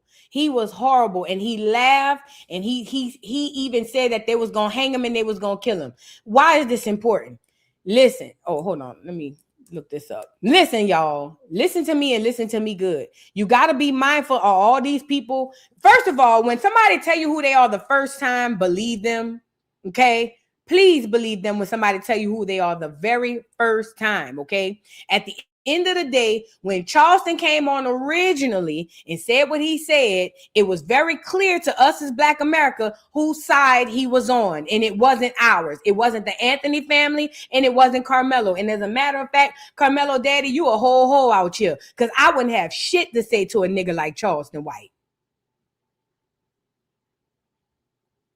I wouldn't have shit to say to that nigga. I don't give a damn what you saying now. I remember what you said the first time. You was on the side with them white boys, laughing and joking, talking about how my child was going to be hung at the stake. Fuck you, nigga. That's just me. That's just me. And the mom too. Because if my husband would have been trying to speak to that nigga, I'd have cussed that nigga out too. That's why he won't put up $75K, because he feel bad for all of the shit he did and said at the beginning. That's why he want to put up the $75K. But that blood money ain't gonna help you, boy. That blood money is not gonna help Charleston. I'm not even about to keep going crazy on Charleston. If somebody send me the doggone video, I'll play it later on or before we get off the live. Let me just say this.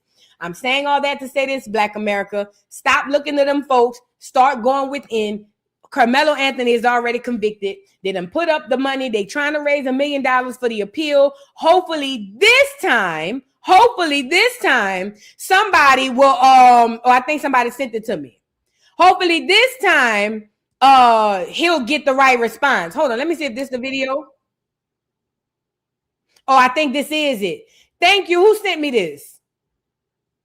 Miss Florida, thank you so much, Miss Florida. You got it. I think this is the video because this look familiar. Look at what Charleston was saying at the beginning.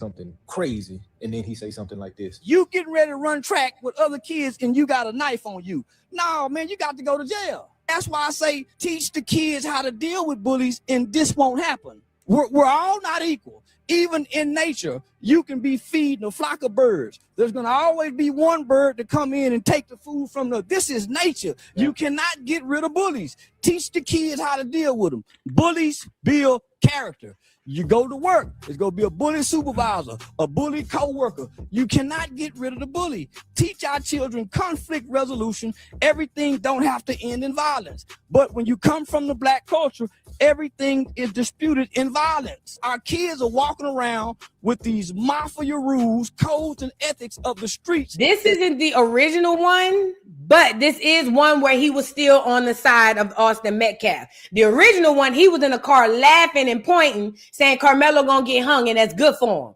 That's what he was saying. He said Karmelo gonna get hung. Y'all gonna get that boy assassinated, and that's gonna be good for him. A little bit of, I think that's what he kind of was saying. Held over children about no snitching, so now I have to take a weapon because I don't want to be a snitch and kill another kid. Oh, it's a simple solution. Voodoo Doll Podcast at gmail.com. Voodoo Doll Podcast at gmail.com. Go tell the teacher. Now, how I'm supposed to argue against this? Charleston White say something crazy, and then he say something like this. You getting ready to run track with other. Send me the other video if y'all got it. It's at voodoodollpodcast at gmail.com. Send me that email. He was in the car. He was laughing. Y'all gonna get him killed. That's good for him because y'all, Black people, y'all is y'all. These people, these good white people in Texas ain't racist like that. That's what he was saying. These good white people in Texas ain't like that, but y'all every time y'all turn around, y'all try to make it out to be a race issue when it's not. This is what he was saying. So I don't give a damn. I wouldn't want the $75,000 personally. That nigga couldn't pay me nothing. He couldn't pay me nothing but dust. Nothing but dust. That's just me though. You know where I know I need to check at? I know YouTube might have it. Somebody might have captured it on YouTube. After this, I'm about to move on. If nobody don't send it to me within the next 60 seconds, I'm moving on. But let me just check YouTube, another place that be normally having stuff that we don't be catching on to. See, a lot of this stuff is newer stuff. Yeah, that's all new. A day ago, 3 days ago. I'm going to find it. And when I find it, we going to Joce it.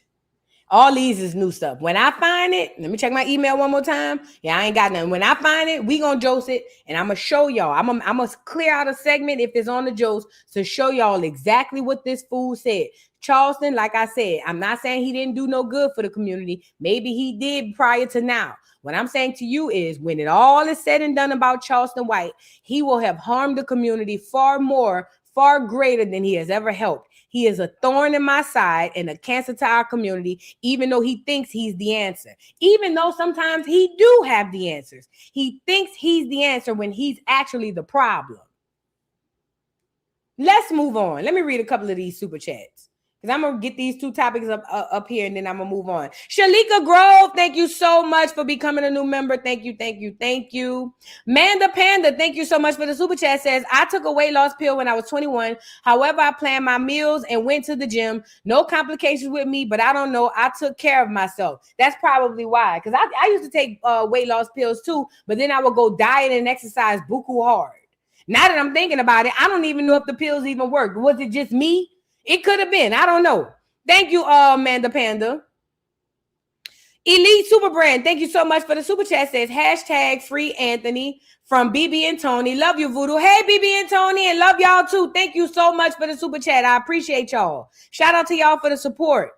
The Only Princess Cookie, thank you so much for the super chat. Says, I'm a flight attendant. We get Rihanna and Mama Tina. Girl, all the celebrities being there. You better let them know, sister. Let them know. All them celebrities be flying regular planes. They ain't got money to charter them planes every time they need a flight. Thank you, The Only Princess Cookie. Here's Wonder Woman EST 2019. Thank you for the super chat. Says, why is Kamala not in the TDCJ system? Where is he? It says, oh, Karmelo, why is he not in the TDCJ system? Where is he? Google says he's at Wallace, but TDCJ doesn't show him in any unit. Well, maybe it takes a while for them to put him and upload him. I don't know. Or it could be all cap. I don't know. The way my brain going all crazy, it could be anything. Thank you so much for the super chat, his Wonder Woman. KK4796, thank you for the super chat. Says Karmelo is going to be released as a distraction in the 2028 election cycle. Ooh, now that I can see. Now that I can definitely see. Whoever it is trying to be go up for whatever election they got going on, whether it's presidential or whatever, I could definitely see him being pardoned and gotten up out of there so y'all could go vote for y'all favorite duck off. It's ridiculous. Thank you, KK.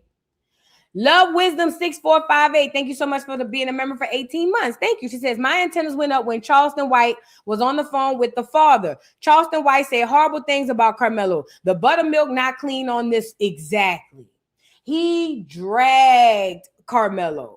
Talked about him dying and being killed and hung and all kinds of stuff. The daddy a whole hoe out here.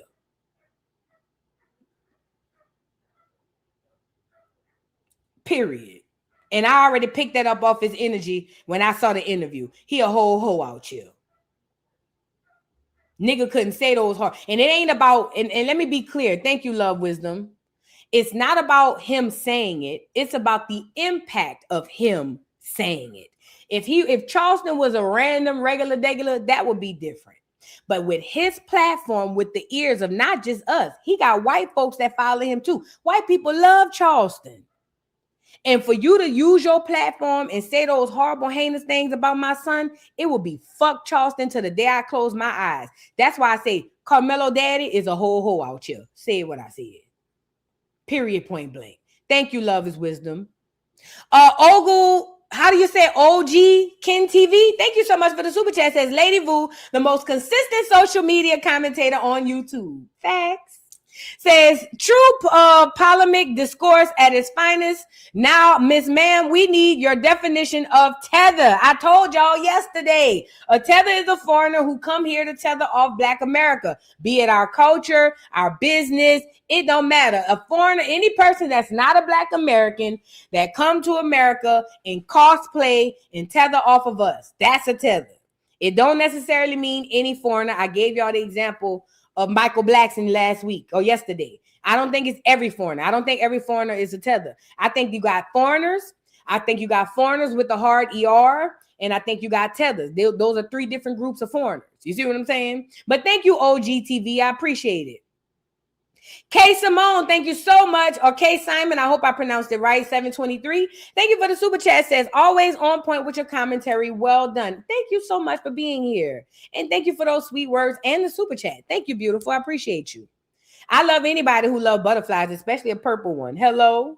Renee 7120. Thank you so much for the super chat. Says, hey, boo, Jeff Metcalf made a response video regarding the verdict. Oh, yeah, I want to pull that up. Thank you for reminding me. Thank you, boo. And Dimple Poppin', thank you so much for the super chat. Says, I sent it to you. My email is KikiJohnson1988. Let's go see if we could get it. Hold on. All right, here we go. Let's see if this the video. I know it when this ain't the one, but we'll go with this one. The one I'm talking about, he was sitting in the car and he was laughing. Kiki. He probably had it scrubbed from the internet. He's got the end. He's probably had it scrubbed from the internet. But let's see what this video say. Thank you so much for sending it to me, boo. Awesome. Metcalf ass go. Well, no, that boy going. Karmelo Anthony's going to go to jail. Karmelo going to jail because this. Listen, you cannot bring a weapon to school. Yeah. So you can't say I was. What if he says? But what if he says self-defense? There's no self-defense because if you are afraid the day before, well, you have to take a weapon to school. Why not notify your parents? Parents, you notify the school teacher. School teacher that's bringing these kids in here and resolve this issue is called conflict resolution. We was taught in homes that has morals and values, you tell the teacher. Somebody fucking with you, you tell. I got the video, Keisha. I'm gonna play it after this one. I got it. Teacher, let the teachers know so when y'all have an altercation, you're cleared and you're covered. Documentation beats conversation. So words of documentation to say this is self-defense. It's a premeditated crime because you took a weapon in fear, anticipating to use it. That was premeditated though. And it's at a track meet. You getting ready to run track with other kids and you got a knife on you. No, man, you got to go to jail. You got to go. There's no man. And the problem isn't exactly always what he's saying. Look at the platform he's at. He's on an all-white platform dragging for Karmelo. Not knowing half the doggone details, getting them all jacked up. This is what he's doing on these people's platforms. No, so when is it all right to kill the bully? I don't give a fuck what the bully did. He don't have a right to die. No. Man, you weak man. That's why I say teach the kids how to deal with bullies, and this won't happen. We're all not equal. Even in nature, you can be feeding a flock of birds. There's going to always be one bird to come in and take the food from the. This is nature. Yeah. You cannot get rid of bullies. Teach the kids how to deal with them. Well, what do you think's going to happen in this? Now I found the video. Thank you, Keith, for sending me the video. I found it. Here you go. This the one right here. Let's get into it. Because see, Charleston trying to be slick. That black judge, they already working to get her out of there. She will not be a judge in Cotton County anymore. And if you from the Dallas-Fort Worth area, you know them people don't play out there, nigga. They from out of town. These are outsiders. They will make an example out of that black kid. And black people will get him hung playing the race card. How dumb can you be? This is the time we supposed to say, let's come together. Why can't we all get along? This is that time so we can have his life spurred. They go hang that boy. He deserved to go to prison. If you take a life, you ain't supposed to be able to walk away with no consequences. It's consequences to your actions, right or wrong. Even if you justified to take a life, your life wasn't in danger. Karmelo was wrong, dead wrong. In the witness accounts of what he said, he grabbed the book bag. Let me tell black people how dumb y'all is. Don't you know they got a police report with the evidence of a knife and not a cleat sharpener? There's no such thing as a cleat sharpener. They have evidence, a police report where they confiscated a knife. How dumb can y'all be? And black people, y'all don't have no compassion for a parent who have to bury their child. Y'all haven't extended no level of empathy for another dead kid. Black people, I hate that this kid will be sacrificed, but he's not from here, so I don't give a fuck about it. Fuck him. His daddy is a weak nigga to me. Nigga, y'all out here. And this why I said the daddy a whole hoe out here.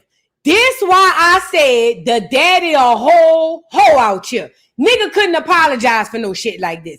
Even if he apologized, I can forgive you and not forget. This why I say the daddy a whole hoe out here. Say what I said.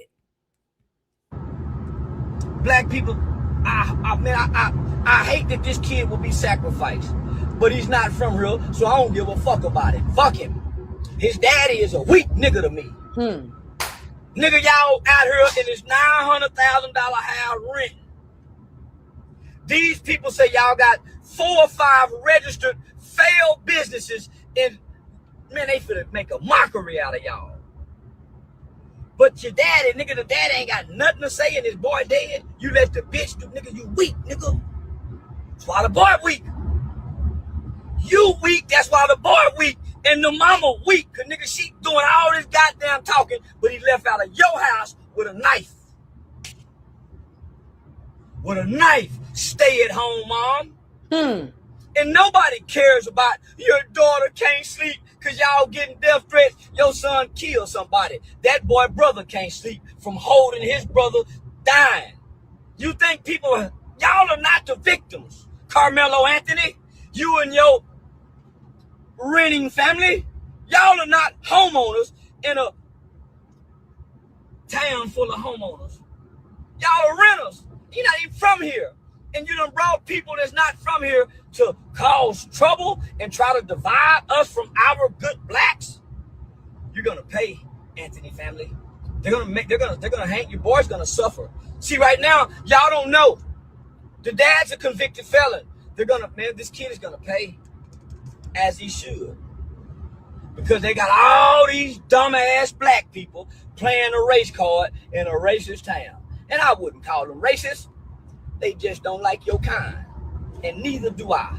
I hate a victim-minded black person. I hate a black person that doesn't take accountability. I hate a criminal-minded black person. I hate a nigga that let his wife do all the speaking. So I surely don't like that father. He let his bitch do all the talking, hollering and screaming with all those emotions like the black woman have. Oh, man, that's a strike. Nah. Hold on, let me get this other video. Shout out. Let me see if we got this part in this video. Your time, your energy, and your sitting still. Give a fuck about what that white boy did. I don't give a fuck about what happened in Florida. Cause trouble and try to divide us from our good blacks. Let me fast forward. He's addicted to social media, can't make money off of it, so all it does with a nigga he don't even know, and he got a family to lead, family to take care of, bills to pay, and hoes to fuck. You a weenie, nigga. You ain't got nothing else to do with your mind, your time, or your energy. So you pick up a phone every day, all day, and you wait for somebody that you follow because you're not a leader. You are a follower, and you don't get nothing in return from looking at his phone, leaving a comment. There's no reward to it. No reward. You don't get no return. There's no monetization. I know it, nigga. You can't fool me. I'm the motherfucking puppet master. And I just want to tell that boy, Karmelo Anthony, start working out, nigga, because you going to prison. And you going to be in for prison for at least 10 years or more. I'm willing to start placing wagers, boy, that you will not get off. I'm betting $5,000 off the top. You get 10 plus more years. Can we get this on Prize Pick? Let's bet on his life that this boy will go to prison and he will not bounce back and play football and go to the league and fare well in life. He might get him a CDL. Whoever wrote Warlock in the chat, thank you. You get it. Thank you. You get it. Who that was wrote Warlock. Whoever wrote Warlock in the chat, we're here. Me and you understand what's happening here. Forklift driving job, but it's over with, boy. You might well try to write a book or something. Put your ass going to prison, and you're going for a long time, as you should. Your mama can come down there and cry in the motherfucking visitation room with the rest of the mamas. But having a press conference and your son killed somebody because you getting death threats, so who gives a fuck that your family is getting death threats and your boy killed somebody? He's a killer. He out on bond. You got a killer at the house. He'll kill again. He's a killer. You don't just wake up and kill. That got to be in you for it to come out of you. And it came out of that boy in a minor dispute between boys. To take a life, weak motherfucker, you. Boy, your daddy them should have taught you how to use mace. That's why I packed that motherfucker mace. That mace will get 2 motherfuckers up off for you. But you can't whoop 2 white boys? Nigga, we delighted to fight 2 white boys coming up in school. Scary, weak motherfucker, you. And you niggas done got so motherfucking weak, y'all say kill the bully. Bullies are very important in your upbringing. I ain't never killed nobody. I was stealing jackets. I wasn't no killer. That nigga shot. And the plan wasn't to kill nobody. The plan was to steal jackets. You can't change the plans, nigga. So I ain't never killed no motherfucking body, nigga. Ever. What about the white boy at Florida? I don't give a fuck about the white boy at Florida. Yeah, I don't give a fuck. The white boy. Fuck, I give about who a white boy killed. He ain't killed no niggas, did he? Give a fuck about what that white boy did. I don't give a fuck about what happened in Florida. I'm from Texas. Shit, fuck, isn't it? Yeah, they don't give a fuck who died in Florida. I don't get the paper and read Florida's obituary. Fuck who died out. Oh yeah, no, I ain't never killed nobody. Karmelo killed somebody, and he going to jail. Black people are still misled. Black people aren't misled; they're misguided because they don't follow nobody but entertainers. They're misguided. They're miseducated. Misguided and miseducated. And that's what's wrong with black people. They're miseducated, illiterate, can barely read, don't know real history, really don't know nothing, don't know how to do nothing, but claim they know everything. Don't know nothing, don't know how to do nothing, but claim and talk like they know everything. That's what's wrong with black people. Don't know a motherfucking thing. Surely don't know how to build. Don't know how to manufacture. Don't know how to produce. Don't know how to create nothing. That's why you don't see a bunch of black content creators, which is your reality. You don't never look up and look around in your universe. You come to the metaverse every day to come be a slave. Every day. And you put in about 12 to 18 hours a day, slave, and you don't get paid for what you do on here. Slave, you digital motherfucking slave. And you think you somebody. I'm somebody. That's why you know me and that's why you watch me. Nobody knows you, nobody watches you, and nobody knows you. I'm somebody because everybody knows me. I make people watch me. Nobody watches you. Nobody listens to you. You're not of value anywhere. That's why you come to be a slave where you're of value. You volunteer to be a slave every day. You digital slave. You're just blind, so you can't see. We'll talk later. That's another topic. But I'm talking about that boy. You going to prison, Karmelo Anthony. Get ready. Do push-up. Tell your daddy, put your rec yard in the backyard. Start lifting weights. Get that boy some free weights. Get that boy one of them Aggies so he can be in the backyard learning how to work that Aggie, because he going to them prison fields in Texas. Put him in, have him a UFC coach come over. Because you see the boy can't fight. They'll fuck him down there, he ain't fighting. Now he like to stab people. They love to stab in prison. Send his ass down there where he can get him a knife fresh off the boat.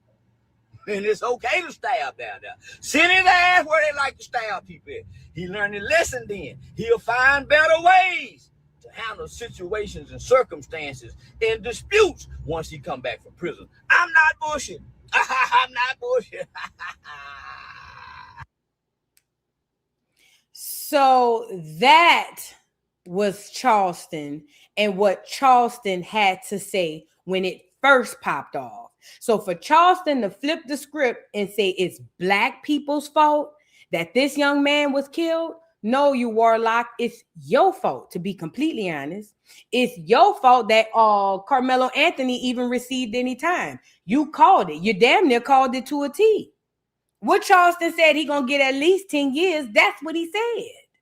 I just played it to you. You said they're gonna hang him. You said the daddy need to help you to lift weights. You was already setting it up. And then for all of the horrible things he said about the daddy, this why I said the daddy a whole hoe out here. That nigga couldn't offer me $1 million because the energy, the money coming with, you can't trust that. I wouldn't even want help.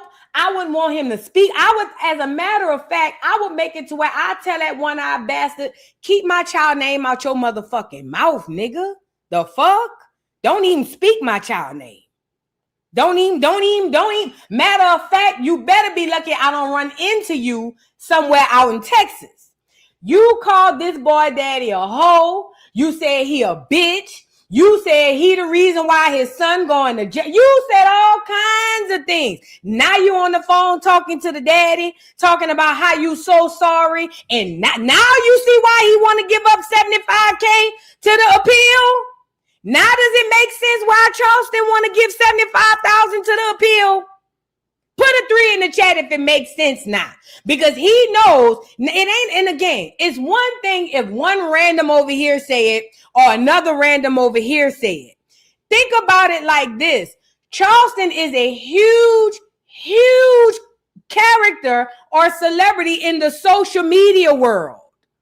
White people, black people, Asian people, Hispanic people, African people, people from all over know who this nigga is. They listen to him. Rather they hang on his words or not, they listen to everything he say. And some people look at him as a level of authority. So for him to use his platform, not having the information, saying all of those horrible things he said about Karmelo Anthony, again, I'm not his daddy and I'm not his mama. But if he had been mine, Charleston would have to stay as far away from me and my child as he can. That nigga couldn't offer me $1 billion to help for the appeal. Because in my mind, it's coming with that nasty energy you had when you were saying that horrible shit about my child. And to the daddy, I know somebody sent it to you. Don't act like you ain't seen it. I'm with Charleston. He was right about one thing in the first part. You a whole hoe out here. He done cussed you out, your son out, and your wife. He also said, because I don't know if y'all know this, during the time, Karmelo Anthony's family started getting death threats by actual citizens. Charleston said in the video I just showed y'all, that's good for y'all. Your son killed somebody. You ain't supposed to sleep good. They were sending death threats to Karmelo Anthony's young siblings, the little bitty churn. 4, 5, 6, 7. You know what Charleston was saying? Oh, well, nanny, boo-boo, aha, da-da-da-da-da-da. Your son need to learn to keep his hands to himself. That's what he was saying.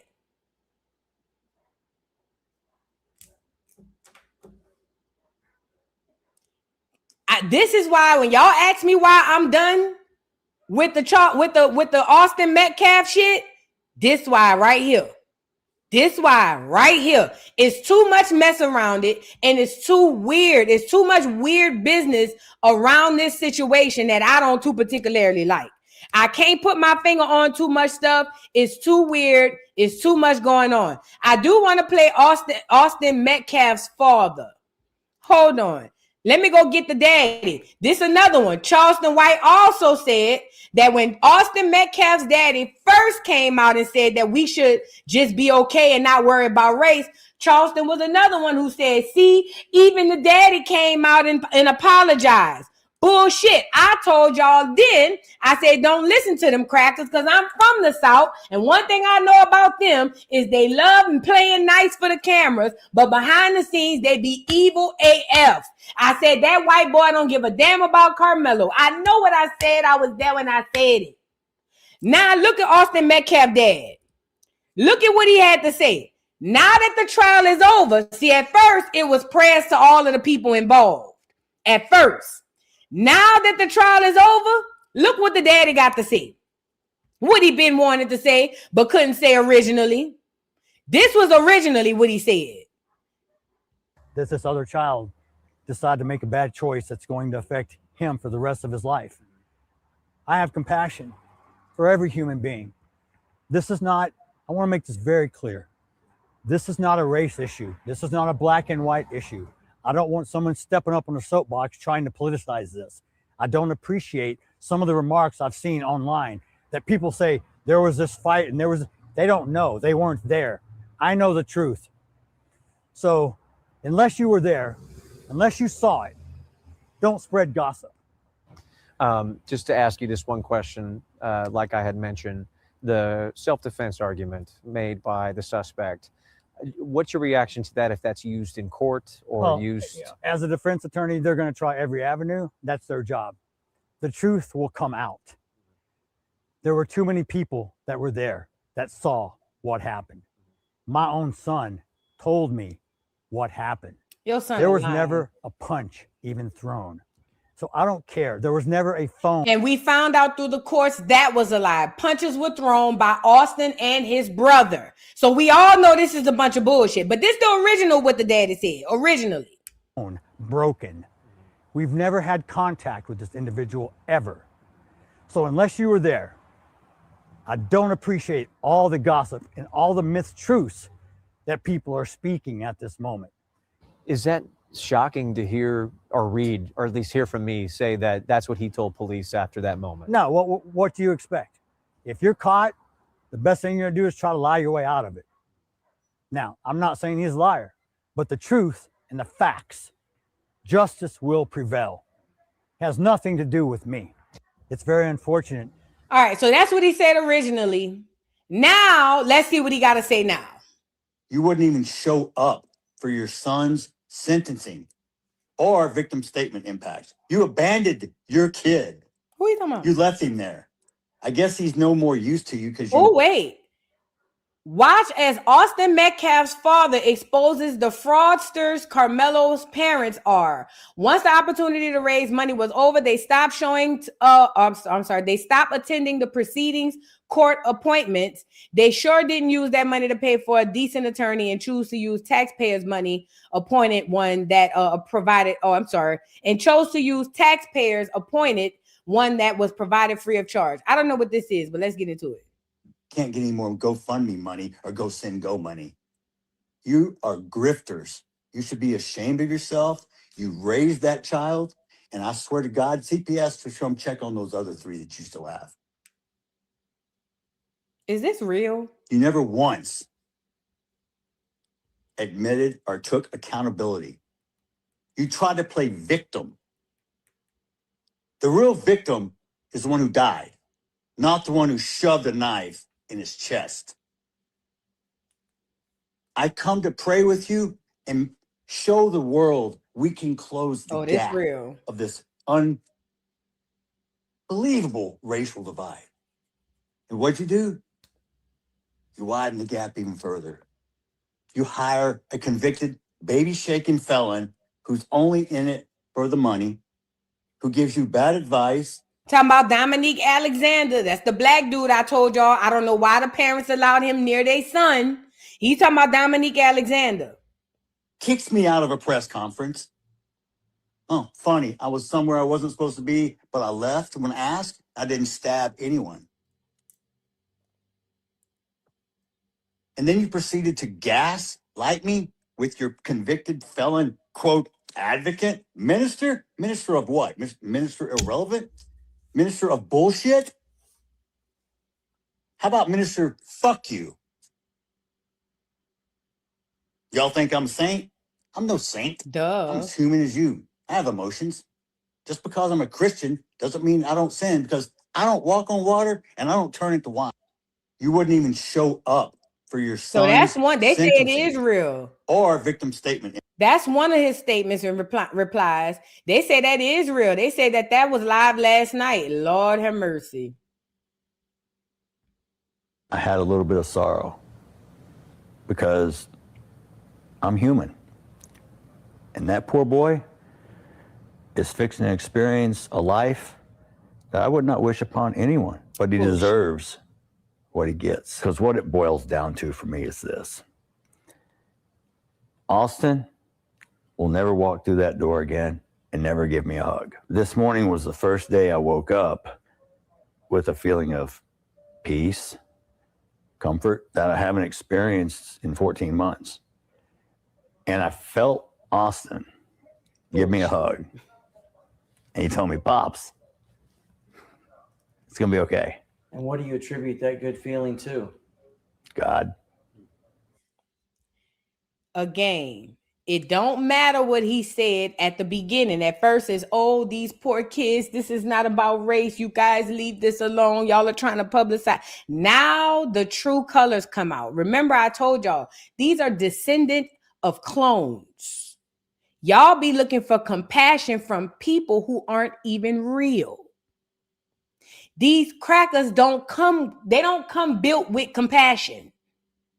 He didn't give a damn about his own son. Let's really be clear, because the reports have shown that the sons used to whip his ass because allegedly he was around there whipping the mama ass. They were the broken family. They were the ones who came from the home of violence, not Karmelo Anthony.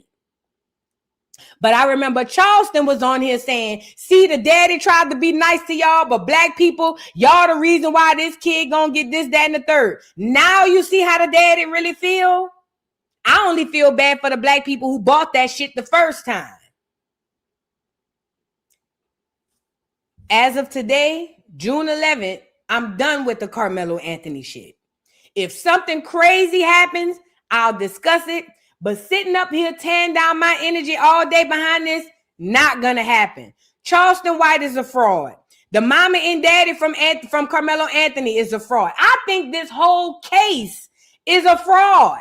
But I do know, even if it's not a fraud, what I do know is this. It is a huge distraction to get you to not pay attention to your genealogy and your healing and your bettering yourself. They want you to crash out so they can lock your ass up or kill you. Karmelo has already been sentenced. All we can do now is wait on the appeal. I don't think no black American should be outside nowhere protesting nothing, especially if you got kids.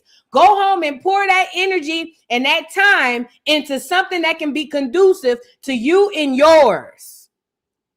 Karmelo's family don't need nobody out there protesting. If they want to protest, they can go out there and protest. You need to be putting your energy toward you and your family. Because a lot in the milk ain't clean about this. A whole lot in the milk ain't clean about this. It's nasty and it's dirty all the way around. All the way around. And by the way, they put Karmelo, like I said, in that slave gear. Let me put it back on here so y'all can see it. They put him in the slave gear to trigger you. Remember, it's not about what you know consciously. It's not about your conscious. It is about subconscious. This is why they spend trillions of dollars on advertisement, to work on your subconscious, not your conscious. So what they do is they make these type of images and put them out here to trigger you. They've already set the stage when they let you watch Roots 1, 2, 3, and 4. Every month for Black History Month, every January or February for Black History Month, when they remind you that you were a slave, that's the implanting of the triggering for this. That's why they cut his head off and put him in slave clothes and made him take this goddamn mugshot to trigger you. And what I'm not going to do is be triggered behind some agenda that's already been put in place by the powers that be. Charleston White ain't worth 2 nickels rubbed together. Carmelo Anthony, your mom and daddy ain't worth 2 nickels rubbed together. I said what I said. I'll keep my ears to the street. I'm off the whole Carmelo thing. It's a wrap. Let's move on. Now I want to get 2 more little comments on here, and then I'm hopping off here because I gotta do I got 3. Oh shit. Hold on. We still gotta do Larry Reid. All right, let's get into this really quickly. And I hate to brush over this, and I'm not gonna brush over it. We are gonna talk about it. Let's move on to this. Peter Guns. Now, remember I spoke to Black America before. I said, y'all, we talk about how promiscuous young men are, and we always attribute it to them being gay. But I said, I don't think that that's necessarily the case. I think that a lot of these men who are super promiscuous were assaulted or abused sexually as children. I know what I said. I was there when I said it. And the reason being is because we hear so many stories about young boys talking about their first time. They 13, the lady was 30. They 12, the lady was 40. And they laugh about it like as if it's a badge of honor, when the fact of the matter is that is textbook rape. And we don't talk enough about how women rape young boys, because they do all the time. Well, Peter Guns, a person who's hypersexual, a huge womanizer. We know Peter Guns from Love and Hip Hop New York. He had Amina pregnant, and he had, what's the other girl pregnant? He had Amina and his other baby mama pregnant. He got children all over the place. Most people, because the gay agenda has been the most prominent in society, we would like to just or push that off to the side as, oh, he must be gay. That's not the case. A lot of these men are still dealing with childhood trauma. Tyra, that's his other baby mama. Thank you, Reese's. A lot of these men are still dealing with the childhood trauma of being abused as children. And I don't think we speak enough about how women abuse children like men. We speak about how the creepy uncle is, but nobody talks about the creepy auntie. The one who come here, let me see. The one who come here, let me, and like to get you off to the side and play with your little stuff. We hardly ever talk about that, and that needs to be discussed, because women are predators too. And I think that needs to be said without nothing else said after that. Women are predators too. Now I want to get into to Peter Guns. He's talking about his traumatic childhood experience being sexually assaulted, because he was, and watch how he even makes excuses like a victim. Oh, well, you know, I was loud and I did used to be this, that, and the third, making excuses like a true victim. We need to talk about this. Let's get into it. 2 or 3 older women have done shit to me when I was a kid. Oh, how old was this woman? Maybe 8, 9. You were 8 or 9. Yeah. And how old is this woman? Probably 30. I mean, so this is just molestation. Man, I was singing like Michael Jackson. I had the afro. I was talented. So I'm not giving no excuses to nobody, but I'm saying I was a real loud personality. If a grown lady had done that to your son, what you would have thought? Somebody were to harm one of my kids, my life is pretty much over. Either I'm going to jail for the rest of my life, or somebody got. But that happened to you. Like, do you process that? Like, because you said, I'm not trying to make excuses, but Pete, in your own way, you kind of were. Like, you were like, well, I was performing a lot. I was a very charming kid. I'm just saying, like, it's deep. In your own way, you're sort of giving a little bit of a pass. Well, Pete, here's the deal. Just to be honest with you, here's Peter Guns trying to say the reason he is how he's now is because he was molested. I don't see it that way. Happened. That's an overly simplified way of that's putting what happens to me all the time. He's trying to excuse away what he's done by saying, oh, it happened to me as a kid, so that's why I'm like, so I don't, and I also, but both things can be true. But I don't know. It can be that you were molested by adults when you were a kid, by these women who were taking advantage of a child. And you can also, you just sat here and admitted you really like women, and a lot of the times you cheated, it was simply because you were choosing to be that guy. Yeah, maybe. He is the textbook example of an abuse victim. The reason why he started talking about, oh, well, you know, not trying to make excuses, but I did used to be singing and dancing. He don't even realize internally he's trying to make excuses for these grown ass women who molested and raped him at 8 and 9 years old. 8 and 9. Yes, he's still confused in 2026. This is a textbook victim of assault. And I don't think we discuss it enough. They got nasty ass bitches out here who do this to young kids. And it ain't just to boys. They do it to the little girls too. Y'all remember that movie? What's that? Oh, Anton. What is his name? It's the movie. The black dude was in the Navy and he was adopted. And he ended up being molested by the lady, her daughter. Remember, what's the name of that movie, y'all? Y'all know how I am. Of Antoine Fisher. That's the movie. In that movie, it spoke about Antoine Fisher. Now, he regressed. What happened was when he got older, he became like a shell and a clam of himself because of his abuse. All right, it's the same thing happened with Peter Gunn, except he didn't go in. He kind of expanded out. His trauma response is for him to be a womanizer. That's a real thing. And we don't talk about it. And these women get away with this shit because people won't look at them as the predators that they are. And I think we need to talk about it. And not only talk about it, we need to start calling it out. It ain't just the creepy uncle. A lot of times it's the creepy auntie.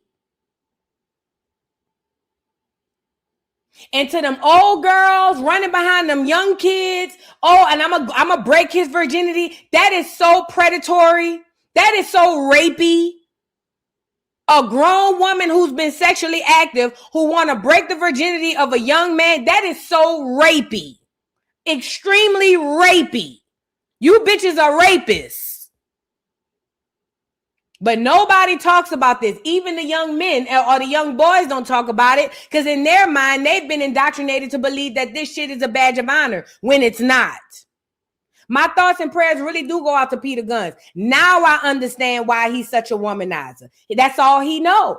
His innocence was taken at 8 and 9 years old. We need to discuss that, ladies and gentlemen. We need to discuss more of that. Because this got some nasty ass women out here that's taking the innocence of these young men. And then these young men growing up to either be gay or and listen, let me say this too. Even if you molested by a woman, it could turn a person gay. You don't know what your trauma response gonna be. They growing up to be gay or they growing up to be heavy womenizers. Not all of them. Some men understand the trauma and they deal with it. But some of them don't. And those are the Peter Gunns of the world. And I think instead of just automatically saying that these boys is gay, we need to start talking to these men and figuring out what happened way back then. Let's move on. Now, I want to get into this other topic, Myron Gaines. And then we're going to get into Larry Reid wanting black people to go back to Africa. Myron Gaines, we all know this is an old video, but I did want to point it out to talk about foreigners and their relation with white America. So Myron Gaines years ago went live and these white folks came in alive and they checked him. Now, anybody who knows and understand Myron Gaines, and for y'all who don't know, he is one half of Fresh and Fit, and he is a foreigner with a hard ER, a tether and a foreigner with a hard ER. He comes over to America. He's from the Sudan. He's a goddamn dusty foot tether who came to America and decided that he was going to side with the white folks. And all he has been doing since he came here is drag black people down to the ground. He would call us niggas with a hard ER. He would drag for us like it's nothing. And he thinks that he's getting props and big us from the white folks. But white people don't like him just like they don't like us. And this is for the foreigners who like to side with these people. I'm going to play the video where the white boy basically tells Myron, bro, you're just as bad as them and we don't like you just like we don't like them. And I need y'all to take Myron out of the picture and understand that the average racist white person feels this way about everybody. Not just niggas. And for the foreigners who thinking you taking their side and I should be safe over here, just know as a black person who's been dealing with these crackers for all my life, the moment you close your eyes, they're going to stick that knife in your back too. Let's get into the video, y'all. Get the likes up. Can I make this interesting? Real quick? Myron, you were in my space the other day, and I said, you know, you're doing a great job calling these Jews, but you know, if we take this country back, we want it for white folks. And would you go home and you said, I was born here and I'm not going anywhere. And this is where I think the problem is with working with non-whites is that once you think you help us, that you're just going to stay in our country. Do you still stand with that answer? Bro, you look, man, I know you're trying to get a clippable moment here for your No, it's the truth, man. This is the issue with whites working with non-whites. We're over here talking about a problem, then you bring it right back into, you know, this whole white thing. Like, dude, shut the fuck up. This whole white thing is what built this country, Myron. Shut the fuck up, dude. Hey, you fucking sand. You sand. Hey, I'm in. I am in Florida. Hey, bro, nigga hit him with the sand N-word. It ain't. Oh yeah, y'all don't know they call them sand niggers, right? So they call Arabs sand Nigger with the hard ER. So when he called them that was perfect. Funny. The way he feels is like, obviously, that's the obvious thing. Y'all sit here and are lap dogs for these white men, but ultimately, if they get what they really want, you are not a part of it. Well then why are you in why do you Browns think you could stay in my country? Why? Guy. Look, no, it's the truth. Myron, I'm doing just fine. I'm doing just fine, bud. But out of his thing because obviously he's like, because you're not white. I'm not going to go ahead and debate you. I'm just going to boot you out of my fucking. Because you're not white. What does that have to do with anything, dude? I'm not fucking talking to you right now. Because you're in my country right now. You're in my country right now. You're an invader. Nothing to do with you. You hate the Jews, but at the same time, you are a Jewish bioweapon. You are a Jewish bioweapon, Myron. Shut up. Yes, I am. My DNA test is out there, Myron. I'm loving every moment of this, okay, y'all? Now, why did I play this? Because I need y'all to see what race relations are like behind the scenes. Often I see this African over there talking about Karmelo Anthony should go to jail. They always do that because in their minds, they think that they're going to be the chosen black that the white people love. These descendants of clones don't love nobody. They don't even love themselves. And it should take one of us to tell you, because we've been dealing with these crackers longer than any other group of people. See, Myron was over there in the Sudan where they was over there kicking up camel dust. They didn't hardly have running water. So he don't understand what it's like, right? Over here with the race relations. He come over here, the white boys take all kind of compromising pictures of him, putting their fingers up his booty and all kinds of shit, making him look like a punk. And when they done with him, using him like they do, they throw him out to the trash like they did everybody else. Black America, this lesson ain't for the foreigners. This is for you. Whenever y'all see them foreigners go over there trying to side with them crackers, even Charleston White, he over there side with Aiden Ross and them. You really think about it. You really think Aiden Ross, when Charleston White not there, you think the rest of them Jews be like, yeah, we really like Charleston? Fuck no. Fuck no.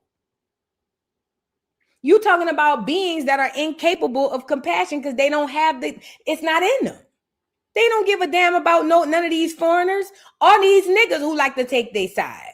They're going to play on you just like they played on everybody else. So Black America, please know that. Ain't nothing wrong with chastising the community, but please never do it at the behest. Never do it to help them. Because what you're doing is setting yourself up for the kill. Because as soon as you try to bury us, them white folks gonna take the same shovel you tried to bury us with, hit you over the back of the head, and then bury your ass next. Okay?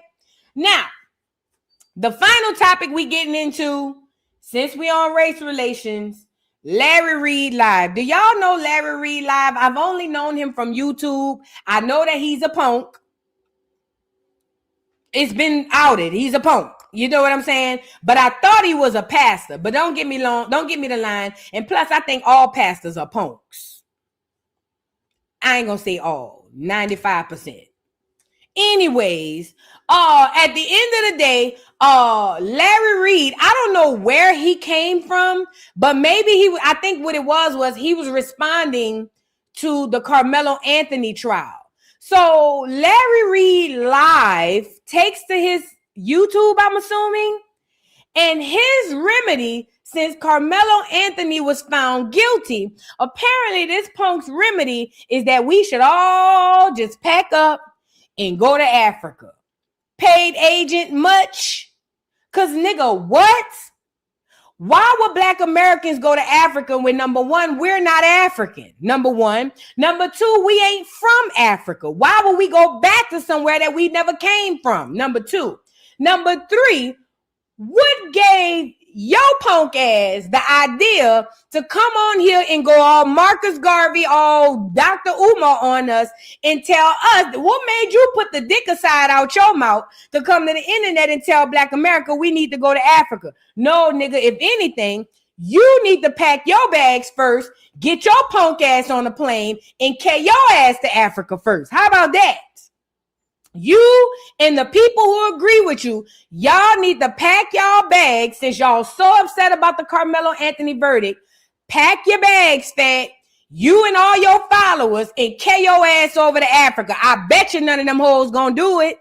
But he on the internet telling Black America we need to go to the doggone Africa. These agents are everywhere. It's like watching the Matrix. Remember how them AI agents was just popping into people everywhere? Remember they popped into the bus driver, then they popped into the police, that's what's going on right here. Like that falling shit. Let's get into the video of Larry Reid says that he want us to begin to think about America and the white problem that we have, and as a collective, he think we need to go to Africa. Lord have mercy. Get the likes up. And I want you to begin to think about this America and the white people problem that we have. I'm going to make a statement. We know that Martin Luther King, the beginning of his work was all about integration. We do know that later on that did change. Integration has had great benefits. I think now, unless you must stay in America, unless you are supposed to be in the USA, otherwise, if you're Black, integration has had great benefits. I'm telling you, and I'm saying this as a collective, let's drain this place of its benefits and make our mass exodus and go home and build. I repeat, integration has had great benefits, Black people. For some of us. Let's drain this place of its benefits and make our mass exodus and go home and build. Let me pause him really quickly. I would ask, where did he come up with this bright idea that Black Americans should pick up and pack up everything we've ever known and make a mass exodus?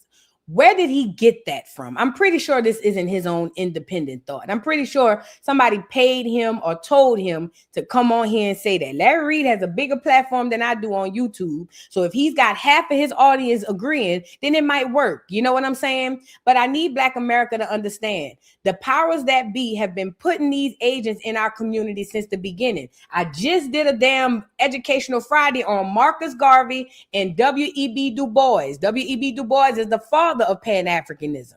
We ain't African. We ain't even from Africa. As a matter of fact, the few of us who go over there to visit either get scammed or we get screwed over, but we never stay. But again, here it is, a person who does nothing with the community that I know of. Now he has a bright, beautiful idea that we should go to a place that don't even belong to us. Oh, and by the way, mind you, all the Africans are coming over here. Oh, let me add another caveat to it. This our land. We got genealogy to prove that this land belongs to us. So if we were to pack up in mass exodus and go to Africa, we would be forfeiting our land. This is why I believe he was told to come on here and say this duck ass shit, because I don't peg, no pun intended, but I don't peg Larry Reid to be the most intellectually historical person that I know. I just don't. And the people in the chat saying he a tether. Sound about right. But now it's let's pack our bags and go to Africa and leave behind our homes. Are you insane, you punk? You go to Africa. Show us by example. Lead by example. Pack up your studio equipment. Pack up your house, and you and whatever nigga you got stuffed in the cabinet, y'all go pack y'all bags and move to Africa. Then go live from Africa every day so we can see you still there, and then try to get us to come to Africa. But I bet you he won't do it. This a play. This is why I tell y'all, not just celebrities, even content creators, don't follow these people, not even me. Do not follow people. Follow dog. If you like what they say, maybe follow that. Do not ever follow people, because if you follow people, they will lead you to hell. You got to know this. Let them finish. See, civil rights did not make white people that are infected with whiteness stop being racist. They still raised racist children that run this country to this day.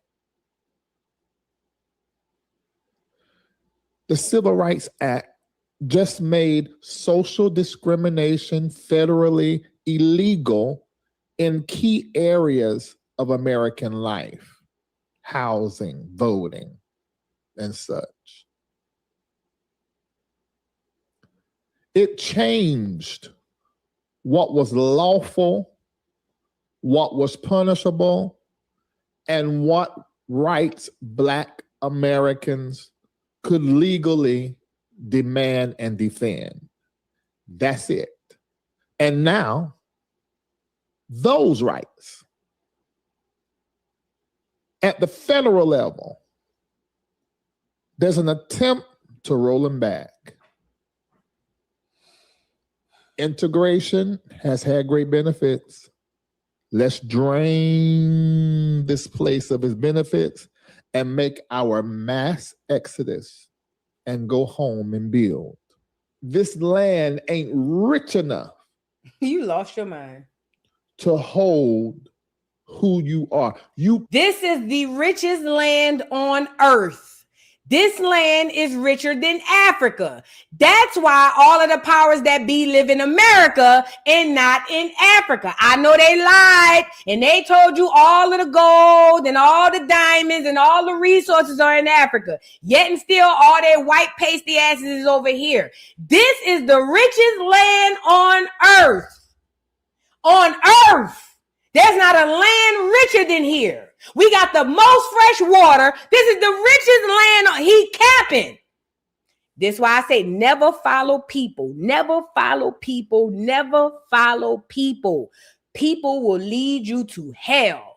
Never follow people. He's a paid agent, in my opinion, from what I see. Do he even talk like this? Do he even talk about this stuff on his channel? I never recall. I've only went over there when he was being messy. But does he even speak about this type of shit on his channel? And if not, why not? Come from a land that flows with milk and honey. They poured you out of that land. Well, go back. Ancestrally, and brought you to a place to where your royalty was not recognized. So go back. It's easy. Used your Black power, your Black mysticism, your African spirituality, and your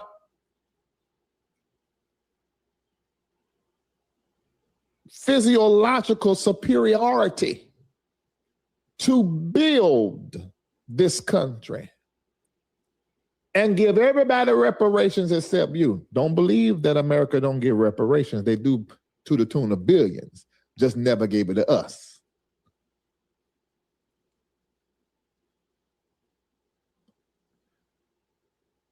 This country was created to rape, pillage Black. So unless you got an assignment from spirit or something divine that is telling you to stay here, your duty Not your is to duty. begin charity at home. Oh, he said the duty is charity at home. And I guess home is in Africa. Black America, this is where discernment matters. This is why discernment is key. Okay? At the end of the day, just for hype, what's the word I want to use? Just to give an example, let's just say all of Black America decided to pack our bags and move to Africa. What you think them Africans gonna do when we get there? You think they're gonna welcome us with open arms? You think they're gonna have a band with playing on the drums, going hello, hello, hey, oh, oh, oh? You think they're gonna be doing that? Them people will kill us. Because see, what they don't tell y'all is even the Black Americans that went to Liberia, a lot of them died in war. Because Africa is not our home. And most of us know that by now, but you got content creators like Larry Reid Live who's using this platform to misguide people to pack up all their stuff and move to another land. After we done built this world, built this land, curated it, made it everything it is. Now we supposed to go to Africa while all the Africans come over here. Get him off the screen. Listen, Black America. Please, y'all, use your own mind. God speaking to every single one of us individually. The ancestors are interacting with all of y'all. Y'all just don't know it yet. All of y'all ancestors are interacting with you. You just don't know it. You thinking it's just, oh, I just came up with this. No. Okay? The point is this. You cannot follow people because a lot of people are paid actors, okay? And it seems like Larry Reid Live, who I've never seen speak about, and I could be wrong, I just never seen him speak about Black people and the plight in Africa and history and all that stuff. Now, all of a sudden, since the Karmelo Anthony trial is gone, now there's this push to go back to Africa. Black America, this is your home. You are already home. Africa is not your home. That's why when you go there, the land spits you out and put your ass back here in America. Nobody goes to Africa and stay. They all go for a period of time and then they all carry their ass where? Back here. That's not your home. And if you did your genealogy, you would know that. You would know that you came from a people who not only built up America, who built up all of the world. You would know that Africa is not your home. You ain't no African and you don't go to Africa because you ain't from there. That's why when we think about vacation, we rather go spend all our days in Europe than go to Africa because that is not our home. Y'all can listen to Larry Reid if you want. I doubt people will, but unfortunately, I feel like somebody will. Okay?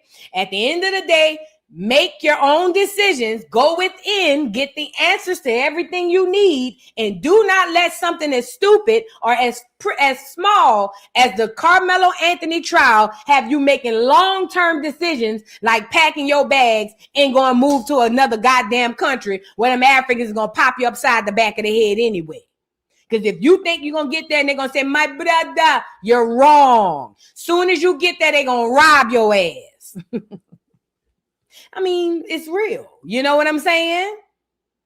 But with that being said, y'all, we had 3 hours. I'm about to get up off of here. Y'all like the video, subscribe to the channel. Mimi, thank you so much for being a member for 19 months. Thank you. She says, hey, boo, wonderful live. Hype up the video. Charleston White not slick. Hell no, he ain't slick. And y'all share that video, clip it, and show everybody what that nigga Charleston was saying before. Because he think he gonna get off because we can't find it and it ain't in the algorithm. Push that shit back through the algorithm what Charleston was saying about Karmelo Anthony and his mama and his daddy. Thank you, boo. I appreciate you.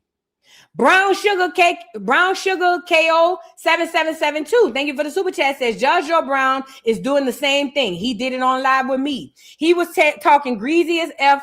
Him and Charleston had a very loud, ignorant voices regarding this case. That's another one. Thank you for bringing Judge Joe Brown up too. You know, I did a panel with him and I had to get off the panel with him because I realized ain't nothing wrong with that old ass nigga. He on here playing. Judge Joe Brown is another one. He was over there with that girl Dana. They had all of the clears over there. Oh, Karmelo's going to jail. He's horrible. He's wrong. He's horrible. He's wrong. All of these people are paid fucking agents. Say what I said. Thank you, Brown Sugar. You're right. He was over there too. I was there.